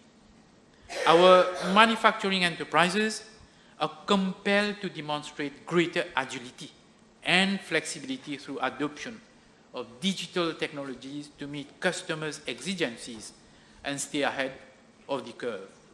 In this drive, government remains fully committed to accompany our manufacturing enterprises in their digital transformation journey.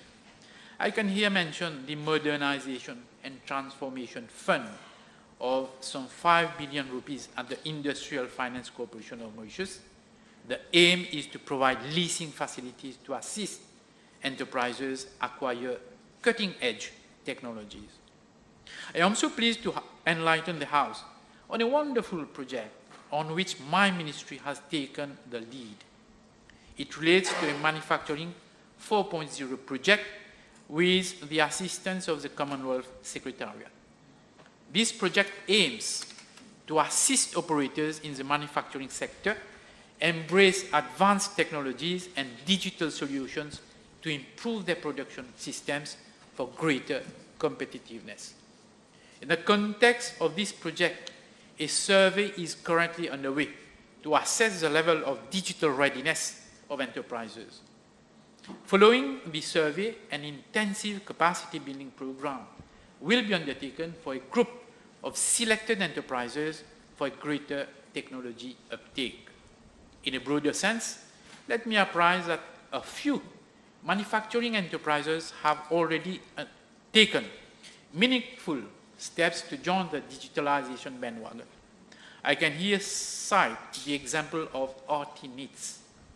Artinitz Limited, a leading textile and apparel enterprise, which has been a pioneer in the integration of Industry 4.0 technologies within its production process and related logistics. It has a special production line which is completely digitalized and operating on Internet of Things and artificial intelligence connected devices. To make it simple, Artinitz Limited can now manufacture a t-shirt with minimal, I say minimal, human intervention. Indeed, its collaborative robot, commonly known as shoebots, can autonomously cut, stitch, assemble, and pack a t-shirt, thereby drastically reducing the need for manpower. This is a major breakthrough which can be emulated by other enterprises for greater productivity gains. Mr. Speaker, sir, it has been observed that enterprises today are faced with an aging workforce, and there is a marked unwillingness of youngsters to join the manufacturing sector. In fact, the biggest challenge remains the perception of the manufacturing sector, particularly among the younger generation. Many youngsters consider that this particular field of activity is characterized by manual jobs and the absence of rewarding career path, including work-life balance. However, the nature of the work and career prospects are gradually changing in the manufacturing sector. There is prospect for high-skilled job opportunities as and when enterprises take on board digital manufacturing solutions. We have a generation of technology-savvy youngsters who can build knowledge and expertise through digital learning platforms, mobile learning, virtual and augmented reality applications. This novel work model is propitious to attract new blood in the manufacturing sector to ensure its long-term sustainability. Mr. Speaker, sir, SMEs face practical issues in raising their digital game. So I am particularly very pleased to note that in contrast to the National Computer Board Act, the MDPA bill has made provision for the new agency for the promotion of digital entrepreneurship. And this has been canvassed by many interveners who spoke before me. Reference is also made to Clause 5.d of the bill. The new agency intends to support the development of ICT startups. Moreover, it will be much involved in developing ICT skills related to program for SMEs. I always seize the opportunity to mention that SMEs contribute 44% of national employment and 35% of gross value added in the Republic of Mauritius. This is very, very significant, Mr. Speaker, sir. As of February this year, 568 SMEs operating in the ICT sector were registered at SME registration unit of my ministry. With the adoption of the MDPA bill, I sincerely hope that this number will go up. I believe that the ICT skills development programs would help SMEs secure the necessary skills required for them to modernize and adopt new technologies and improve their processes. Much has been said, Mr. Speaker, donc je ne vais pas répéter ce qui a déjà été dit. And donc I again congratulate my friend, my good friend, for bringing this bill to this House. Thank you, Mr. Speaker, sir.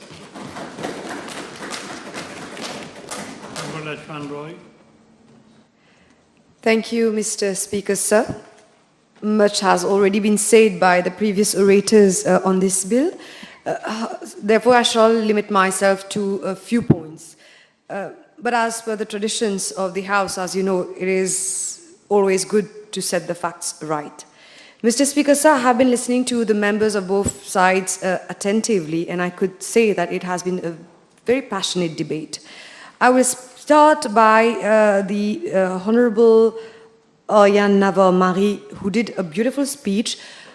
And during the speech, she mentions about the then Minister or Prime Minister, Honorable Paul Béranger, quoting the speech of that honorable member. And during the speech that she delivered, she kept saying that government, our government. But, you know, the ego is there, so she fails to say that it was the government of MSM and it was the vision of SAD for leading such a huge project for the cyber city, which gave the opportunity to Paul Béranger to deliver that speech. So I think it would be fair enough to call a spade and come with the facts in this House and state clearly whose project it was and who gave him the opportunity to deliver that speech. Unfortunately, she's not here, and unfortunately, she's virtual, maybe, yeah. Unfortunately, the Honorable Buddha, who spoke right in front of me, delivered a very, very intelligent speech as well. But I think I read this quote, and I think it fits some of them. Like, you know, there are some people who are born in a generation where apple and blackberry are mere fruits, you know, so they are not well versed about technology. And he started his speech with a question: Are we ready? Are we ready for it? So my answer is yes, we are ready. I think the facts, the proofs, and all that we have been doing are proof, and it's tangible. This is what I wonder what he has been following so far. June 2021, the Honorable Prime Minister, together with my colleague Honorable Balgobin, launched the MeerSat-1, which is something innovative, which is something creative and something new, which has set Mauritius on a map, which shows that we do have intelligence here. And I was just trying to Google and see whether we have information available. Then I could see on the 23rd of January 2020, on Le Défi, there is a beautiful article about two young boys, Kilan Kanu and Jivesh Dindoyal, where it states, I quote, cybersécurité, deux étudiants mauriciens rehaussent la sécurité d'Internet. These are Mauritians. So we are trying to compare us with India, but I can guarantee you that we do have some intelligent people in the technological, digital field in Mauritius as well. Coming back to my speech now, Mr. Speaker, sir, I would like once again to congratulate the Honorable Minister Balgobin for bringing such a bill, especially for the youth of this country. I am very pleased and glad to add my name to the list of orators lending the voice for this Mauritius Digital Promotion Agency bill. It is absolutely, Mr. Speaker, sir, crucial that in this digital age that we set up a proper, I will lay emphasis on this one, a proper framework which would broaden up its duties, especially when we are talking about digitalization and digitalizing the government services. The Honorable Minister of Health has spoken lengthily about the e-health services, but the digital space has been evolving, Mr. Speaker, sir, for the past 20 years. And there were no major changes brought to the National Computer Board Act, which dated since 1989. And this has been mentioned by the previous orators, stating that it's 35 years old. And we need to innovate and we need to adapt as well. Digitalization, as mentioned previously, is a game changer in today's generation. And a lot of technologists, it's not us, it's not members of the parliament of this government who are saying this, but technologists see this as an urgency. It is urgent for us to adopt to gain a greater result.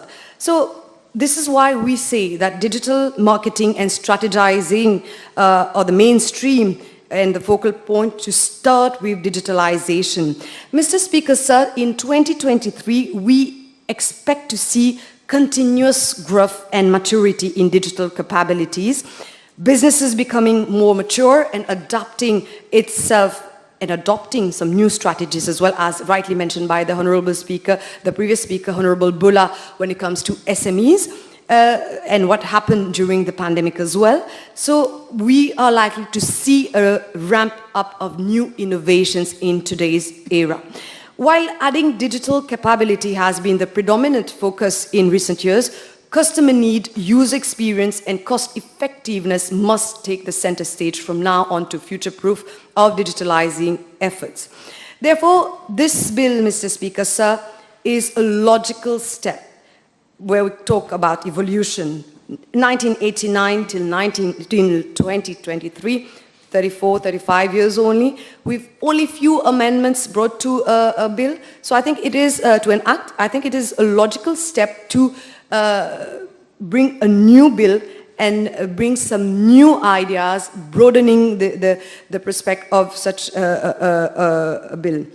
Coming to this bill, which I think is here to match the technological evolution in which this world is facing, my speech today would be focusing on three main pillars. That is, the main objects of the agency, which has been canvassed by most of the orators. Secondly, the powers of the agency, part 2, section 6, which has equally been canvassed. And section 5 of part 2 of the bill, upon which I shall focus my intervention. That is, the functions of the agency. It clearly mentions that the agency shall prepare the national upskilling program, coordinate public-private cooperation, operate in certification, collaborate with public sector. It's all available and it's detailed in the bill. But I would like to talk about the point I, 5 functions of agency, point I, where it talks about promote and encourage the use of open data at national level. Mr. Speaker, sir, with your permission, I would like to focus this part on promote and encourage the use of open data at national level. We live in a democratic society where there is easy access to information.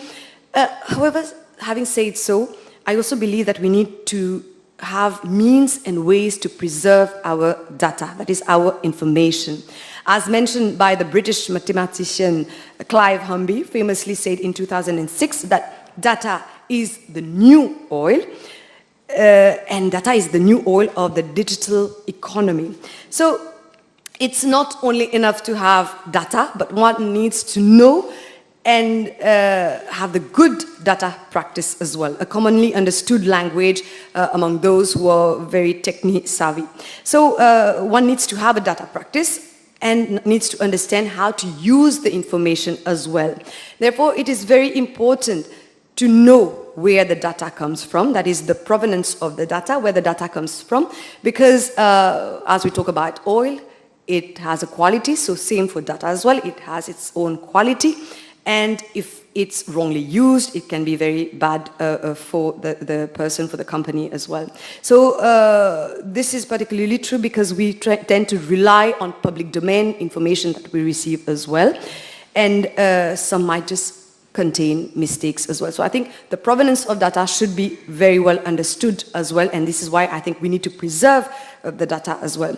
Secondly, what I would like to share with you is the data privacy. My colleague, Honorable Tina Jutton, spoke lengthily about all the data, pictures being used, etc. So I think one should be able, and through the creation of this, through bringing this new bill, this should be able to cater for the data privacy as well. The new board which is going to be formed need to look after what we say that, am I allowed to do with this data? What am I allowed to do with this data? That is the data privacy, which is very, very important.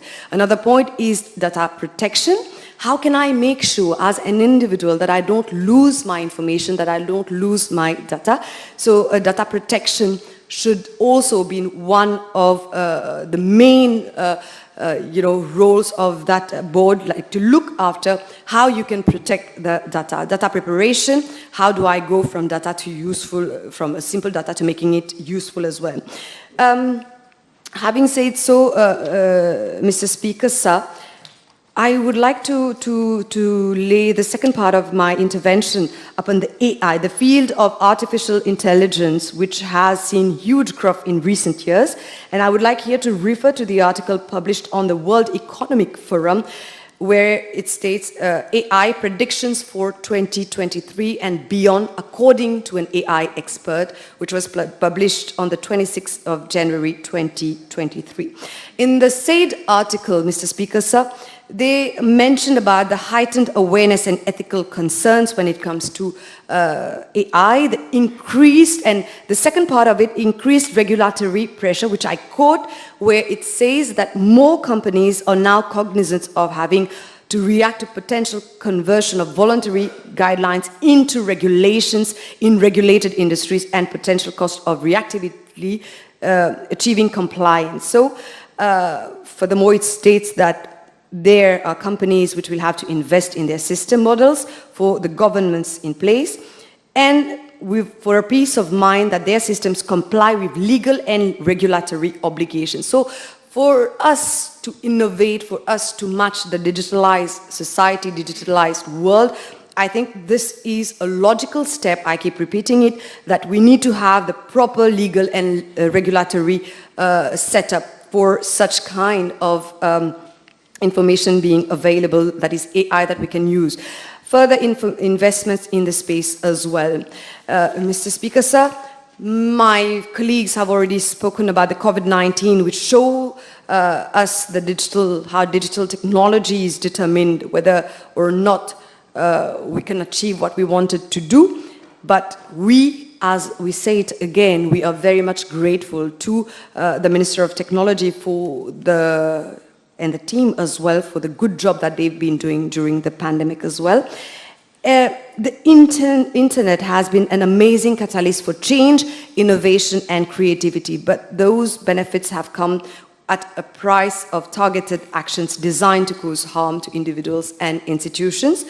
A more familiar tech area to many would be artificial intelligence or AI, especially with AI-driven chatbots, ChatGPT, gaining attention daily for its ability to generate content from law essays to code as well. When employed effectively, AI brings benefits for businesses and individuals, such as increased efficiency through automation of tasks, better decision-making through provision of data-driven insights and predictions. Before concluding, Mr. Speaker, sir, I would like to set on records my heartfelt gratitude towards the Minister of Technology, also the Minister of Gender, because not more than 2 weeks before, I had the opportunity to assist to a training session in Ruisseau Rose, Canlabou, as we said it, in Long Mountain, with some 30 elderly people who got the training about how to use technology. And there was a gentleman from the National Computer Board who was there together with the team of the Sugar Industry Welfare Fund, which hosted that seminar teaching those elderly people how to be tech savvy. So I think the ministry, together with the team, they are doing very well, and they are trying to leave no one behind, whether it's the youth, whether it's the elderly people. So I think you are doing a very, very good job. And Now, this bill that you brought here, bringing something new, will definitely give hope to the younger generation who are more into technology. To conclude, Mr. Speaker, sir, it is indeed a great start, but there is much more to do in the ecosystem as the technological evolution is very, very, very fast. So this is a significant endeavor on a nationwide scale, vibrant digital future for Mauritius, and I unequivocally support this bill. Thank you. MP Gana Prasad. Thank you, Mr. Speaker, sir. I just heard the previous orator, and she talked about setting the record straight. She talked about the ego battle of some. She wanted to be fair enough in her speech. She wanted to call a spade a spade. She talked about Google. Let me call a spade now. I have listened to the previous orators on the government side, and I feel sad that they willingly and intentionally forgot to mention the first ICT agreement, which was signed between India and Mauritius. For the purpose of record, to call a spade, I am duty-bound to refer to the first ICT agreement signed by late Shri Atal Bihari Vajpayee in 2000, when he visited Mauritius as a chief guest upon the invitation of the then Prime Minister, Dr. Navin Ramgoolam, for the independence of Mauritius. Fortunately, we are talking about digital promotion. And now I'm going to read Parliament of India, Lok Sabha, Digital Library. I am going to refer to the speech of Prime Minister Atal Bihari Vajpayee, where he talks about his visit to Mauritius, a speech which he gave on 16th March 2000. And what did he say? It is important for us to set the record straight, to call a spade a spade. This is the statement of Prime Minister Atal Bihari Vajpayee in Lok Sabha on 16th March 2000. Sir, the House is aware Mauritius and India have enjoyed a very close and traditional friendship. This has been continuously fostered through visits at the highest level. I was invited by Dr. Navin Chandra Ramgoolam, the Prime Minister of Mauritius, to be the chief guest on the occasion of the first Independence Day celebrations in the new millennium. It is symbolic that 12th March was chosen by the leaders and people of Mauritius as the Independence Day to commemorate Mahatma Gandhi's done Salt March. This is testimony to the commitment to the values of Mahatma Gandhi and friendship with India. During my visit, 3 agreements on bilateral cooperation in the field of trade and commerce, information technology, and supply of coastal surveillance equipment with a credit of US 9 million and a memorandum of understanding in the field of oceanography were signed. Through these agreements, our cooperative ties in these important areas will be further strengthened. Alongside Prime Minister Ramgoolam, I also had the privilege to lay the foundation of an educational cum cultural institution named after Gurudev Rabindranath Tagore at Ilod village in the northern part of Mauritius. An institution with which I have been professionally linked for several years. Mr. Speaker, sir, it is important to call a spade and to set records straight. I hope today, through this speech, I am paying tribute to one of the greatest prime ministers of India, Shri Atal Bihari Vajpayee, for whatever he did for us, for Mauritius, in the field of technology. Mr. Speaker, sir, digital transformation touches all aspects of life and is accelerating at great speed. fueled by progress in computing power, connectivity, and increased availability of data and capacities to process it.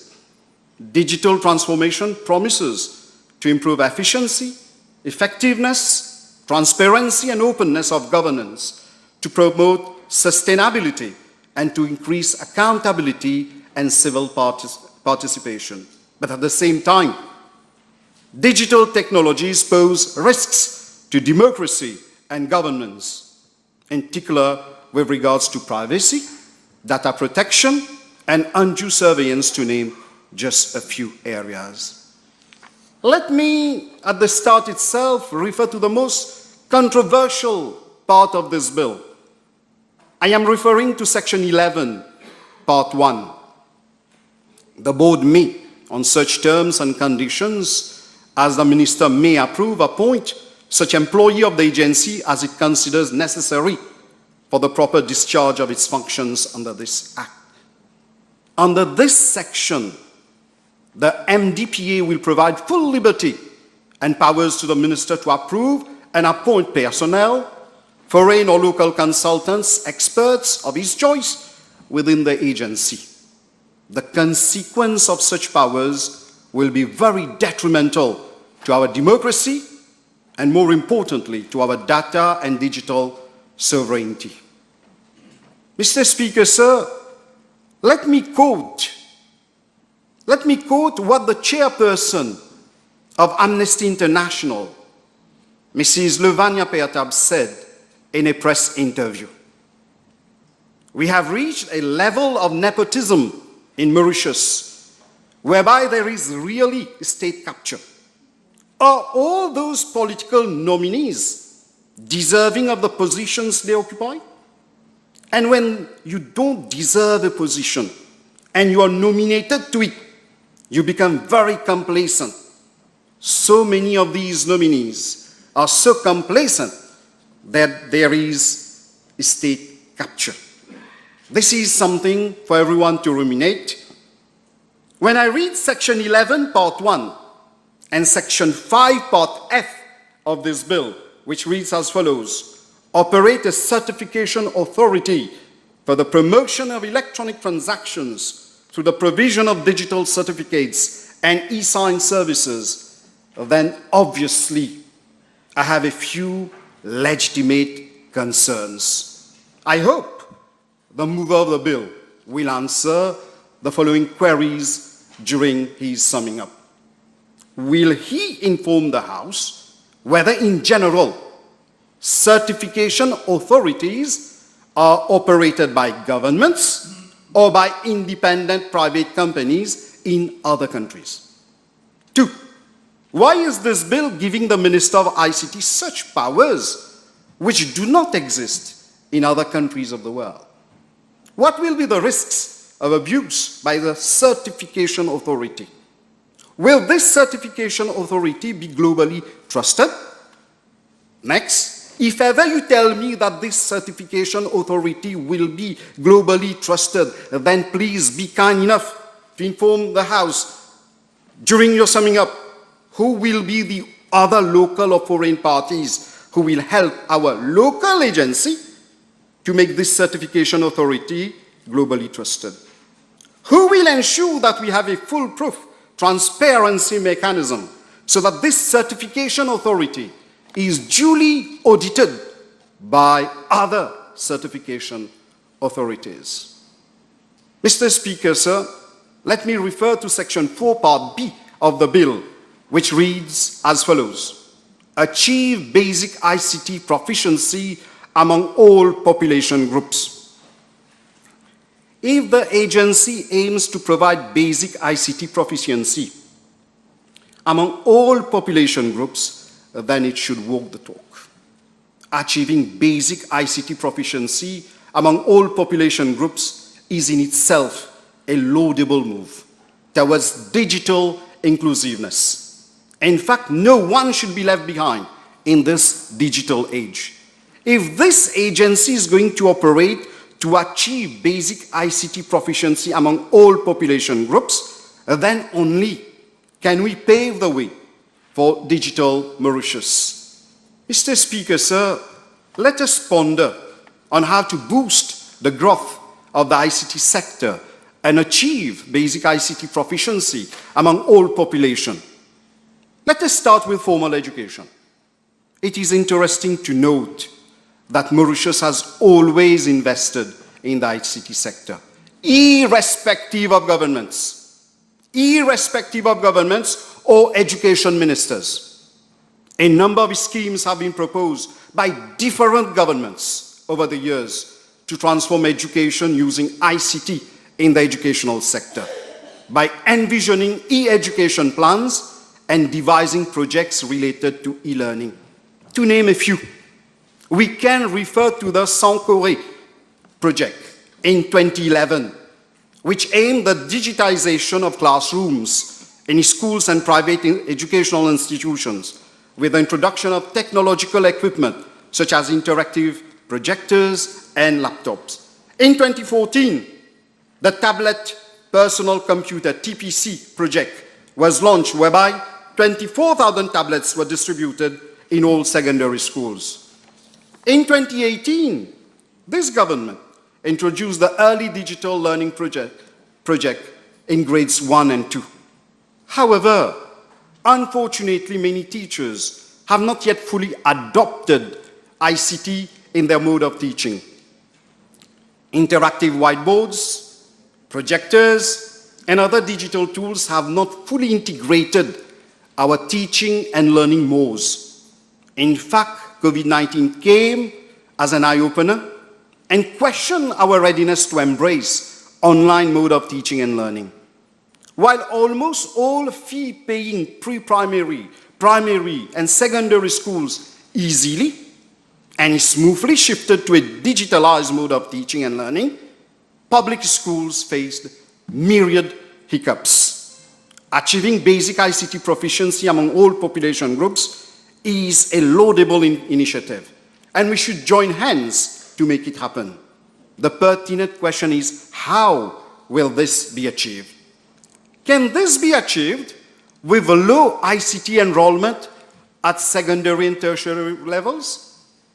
Out of nearly 18,000 students who took the school certificate exam in 2022, how many were enrolled for computer science? 6,922 took computer science at school's certificate level in 2022.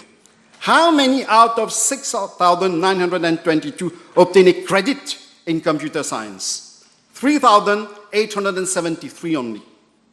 Out of 6,000 students who took part in the HSC exam in 2022, how many took computer science? Only 844. And how many passed the HSC exam in computer science? 619 only.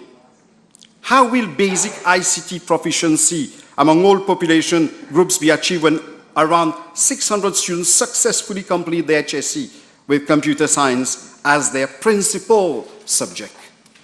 Mr. Speaker, sir, in the 2020-2029 budget, under item 296, part B, promise was made to develop a national e-learning platform to connect educators of the secondary schools with their students. Where is the national e-learning platform? It is important to have a look at other countries which also engage in digital promotion. For policy making and planning, vicarious experience is a potent source of learning.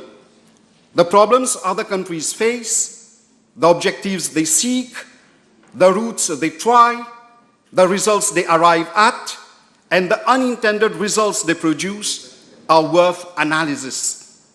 We should refer to other countries not necessarily to compete with them, to find out who is number one or such position. We have to pick and choose good practices from elsewhere, adopt and adapt those which are most suitable to our current needs. For instance, the one laptop per child at home did not lead to any major impact on the incremental growth in student learning in Peru.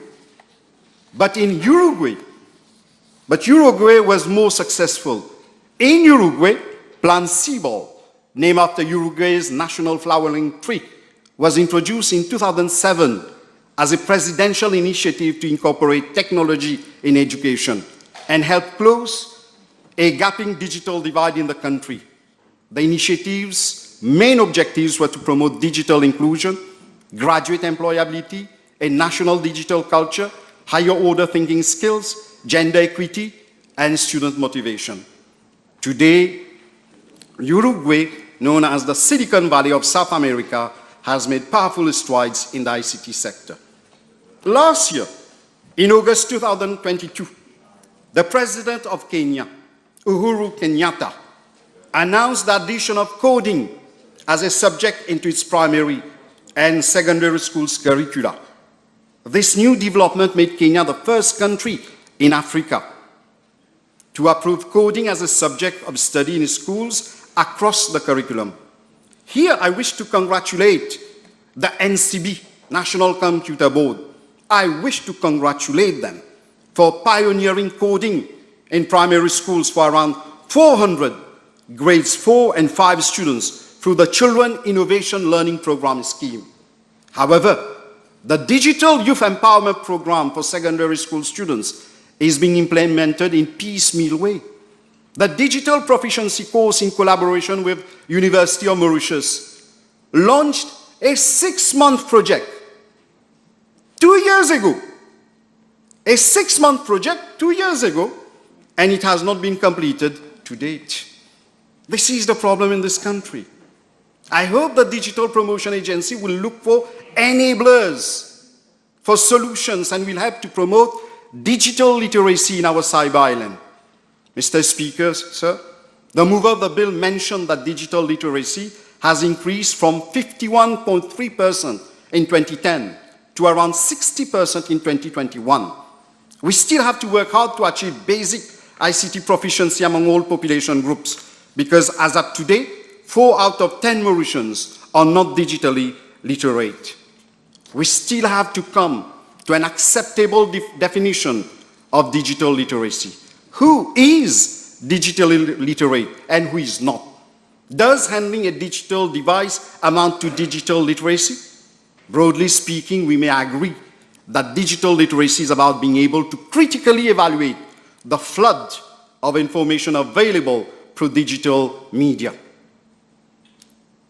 Here, I would like to pay tribute to thousands of Mauritians who earn their living by being involved in the digital sector, albeit informally. I have in mind those who repair our mobile phones, those who have the dexterity to repair our laptops, our computers, or most of our digital gadgets. Do you realize many of them have not even followed a formal training? Many of them are in this sector in an informal capacity. According to multiple studies and position papers by UNICEF, the school-to-work transition is not linear in the informal sector, as young people may be studying while holding jobs and may go back to school after work, start off in irregular employment, and then transition to regular employment. Workers in the informal sector might need an enabling ecosystem to improve their skills needed at the workplace, to overcome weaknesses, understand and manage barriers. This informal sector is not homogeneous, and there are different levels of accessibility, affordability, capacity, ability and strength, age, sex, disabilities, ethnicity, and economic status are also key factors to be considered. A one-size-fits-all solution cannot work. We cannot afford to have a digital divide in our cyber island, where Mauritians are excluded from the access, use, and benefits of digital ecosystem. Digital inclusiveness has to become a reality in our cyber island. Intervening during the G20 summit held in Bali last year, the current Prime Minister of India, Shri Narendra Modi, rightly pointed out that the digital transformation should not be confined to a small part of human race, and its greater benefits will be realized only when digital access becomes truly inclusive. Mr. Speaker, sir, 21st century citizens do not only need social and emotional intelligence and skills, but also need digital skills and proficiencies. Education systems, I mean both formal and informal education, for the literate and those who are not educated, need to take an inclusive and holistic approach to ensure access to the most economically and socially disadvantaged Mauritians and help foster the skills that all Mauritians need. Mr. Speaker, sir. Conclude. I am concluding. Allow me to conclude it now. We have many challenges facing the digital sector. Lack of competitive and high-skilled local labor force, low ICT enrollment at secondary and tertiary levels, lack of rewards and incentives for quality work, lack of women participation in the digital sector, lack of digital entrepreneurial culture, lack of digital infrastructure, lack of funding. Those who will pilot the agency will have to handle all this. Thank you for your kind attention.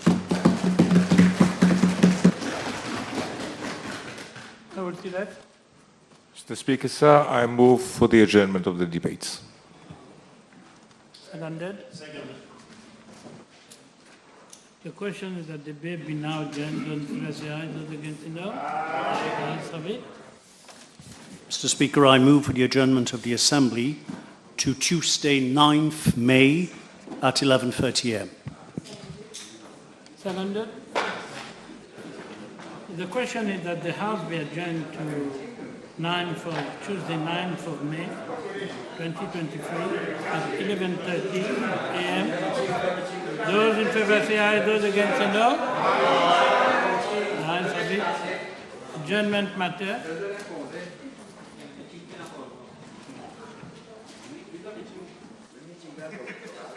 Merci, Monsieur le Président. Ma requête de ce soir s'adresse au vice-premier ministre et ministre des collectivités locales. Et elle concerne deux passerelles piétonnes aériennes qui se trouvent dans ma circonscription et qui se trouvent à environ 1 kilomètre l'une de l'autre. La première passerelle se trouve à Résidence Validji et la deuxième dans ce qu'on appelle communément le quartier de Vénus. Monsieur le Président, ces deux passerelles sont très régulièrement dans un état d'insalubrité déplorable. Certes, je dois le reconnaître à cause de l'incivilité de certains, mais aussi faute d'un entretien régulier.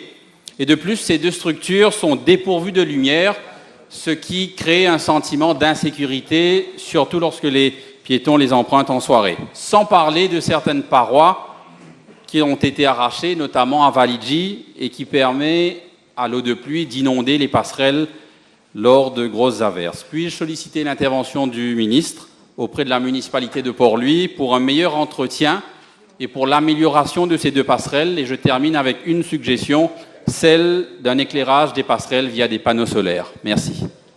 Monsieur le Président, je transmettrai la requête de l'honorable membre à mon collègue, le vice-premier ministre. Merci. Merci, Monsieur le Président. Ma requête s'adresse à l'honorable Dr Jagatpal, le ministre de la Santé. Le couloir qui mène vers les urgences de l'hôpital Montaillon n'est pas couvert. Du coup, quand les véhicules ou même les ambulances déposent les patients, ces derniers ne sont pas protégés de la pluie en cas de mauvais temps.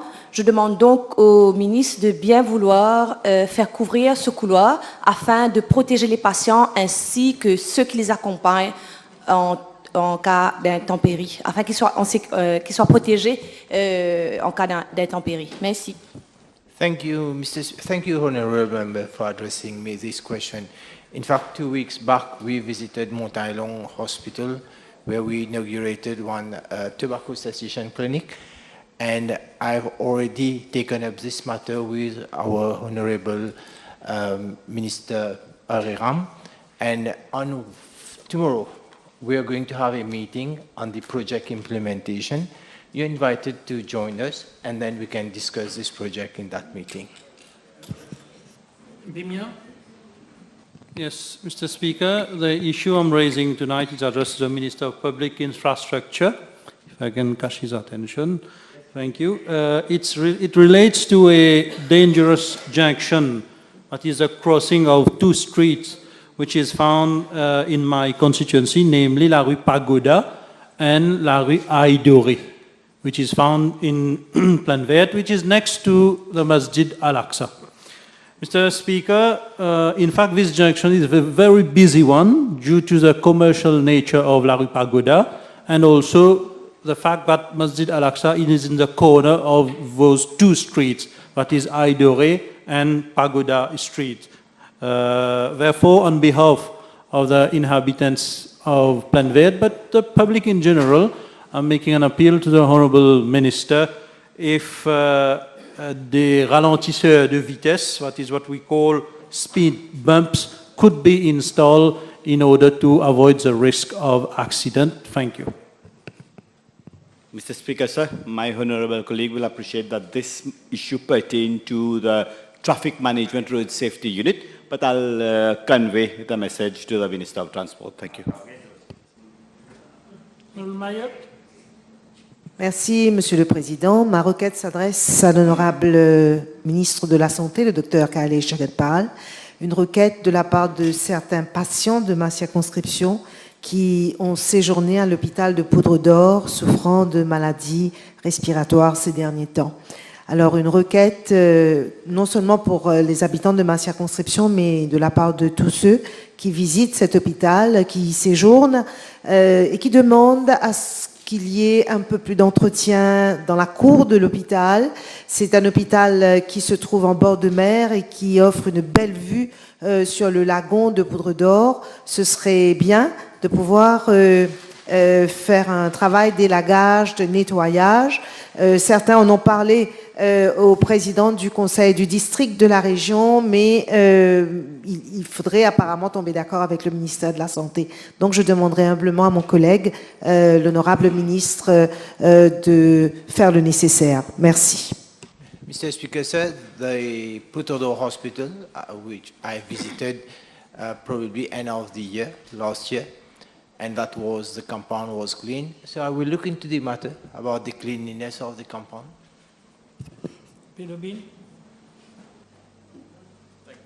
Thank you, Mr. Speaker. My request is addressed to the Minister of National Infrastructure and Community Development, Honorable Hariram. It concerns the drainage system and pavements along the B3 classified road, the Candos-Vacqua Road, passing through Candos, Payotte, Bonterre, which are now obsolete, and major rehabilitation works need to be done over there, because after every heavy rainfalls, it becomes impracticable for the inhabitants and the users of the road.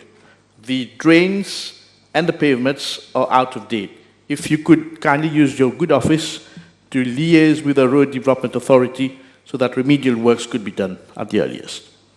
Thank you. Mr. Speaker, sir, my colleague will agree that there has been quite some huge work that has been done in that vicinity. La Caverne, and during last Mahashivratri, we have upgraded quite some. Of course, there is still a lot to be done, and we'll take note and we'll make sure that this happens next financial year. Thank you. Roy. Thank you, Mr. Speaker, sir. My request is addressed to the Minister of National Infrastructure and Community Development, Honorable Hariram. It is on behalf of the inhabitants and users of Lalman, Crèvecoeur, Upper Crèvecoeur till Peterborough store, on behalf of the councillors and users of the road. There were some major works which was undertaken by a contractor there, leaving the road in a lamentable state, as we say it. So I shall be grateful if the Honourable Minister could look into the matter urgently, as the road has become not so easy, not so accessible for the inhabitants, and this is causing huge problems for the inhabitants of Crèvecoeur. Thank you. We'll look into Mr. Speaker, sir. Thank you. I would like to address the Honourable Minister of Public Utilities regarding irregular and sometimes no water supply at all along certain streets of Valley Pitu and in Bangladesh in Thongba. If I were to list down the streets, it will take a long time, but suffice it for me to say that I've been regularly in touch with the Public Relations and Communication Officer of the CWA, and sometimes with the technician on call for the region, and they are fully aware of the specific streets that I'm referring to. So I would like to ask the Honourable Minister if he could ask the General Manager of the CWA to look into these water supply issues. The last time we had a major issue was on Eid Day, where many people could not even go for prayers because they could not take the normal shower on that particular day and had to call for camion citerne, and it came quite late, actually. Thank you. Yes, Mr. Speaker, sir. This has been brought to my attention, and I did follow the situation during Eid Day to ensure that there were water tankers giving the inhabitants of certain regions of Valepito where they were affected water. But since then, I've requested the CWA to look closely into the matter and see where the problems are and bring solutions so that the inhabitants be provided with adequate water. Thank you, Mr. Speaker. Dr. D. Thank you, Mr. Speaker, sir. My request tonight is addressed to the Honorable Alanganu, the Minister of Land Transport and Light Rail, and it concerns the village of Molasho, which is in my constituency, a small village, but with a very high traffic flow. And very often the vehicle there, they run at very high speed. So my request on behalf of all the inhabitants to the Minister, Honorable Minister tonight, is if he can place a speed camera in the vicinity of the Molasho Government School, after Molasho Government School, going towards Belmar. Thank you. Mr. Speaker, sir, I've taken note of the request from Honorable Nakchedi, and I shall convey same to my colleague responsible for this matter. Thank you. Thank you, Mr. Speaker, sir. My request is addressed to the Honorable Vice Prime Minister, Mrs. Leela Devi Dukan, Dutchman. Myself and my colleague, the Honorable Deputy Prime Minister, have got a request on behalf of the Parents Teachers Association of James Tulsi Government School. I know that I would also like to thank Madame Dukan for all the good work is being done in the constituency with regards to Robinson Government School. But we have got a request for a new toilet block. I know that the ministry is already doing well. If we can help to with regards to the construction of the new toilet blocks, Madam. Thank you. Mr. Speaker, sir, I've been made aware that we have already started working with the MNI for putting up a new toilet block in the school. My request is addressed to the Minister of Energy and Public Utilities. In fact, since a couple of weeks, there have been issues with running water from the tap. The water appears to be muddy and brown. I have contacted the chairman of CWA. He has reassured me that he should look into the matter. However, over the last few days, the water coming from the tap has still been a little bit brown and muddy.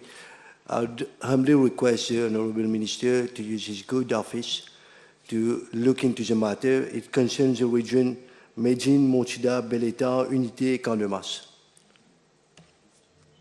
Yes, Mr. Speaker, sir, I've taken note of the concern of the Honourable Member with regard to muddy water in the taps, the regions of Médine, Camp-de-Mars and around.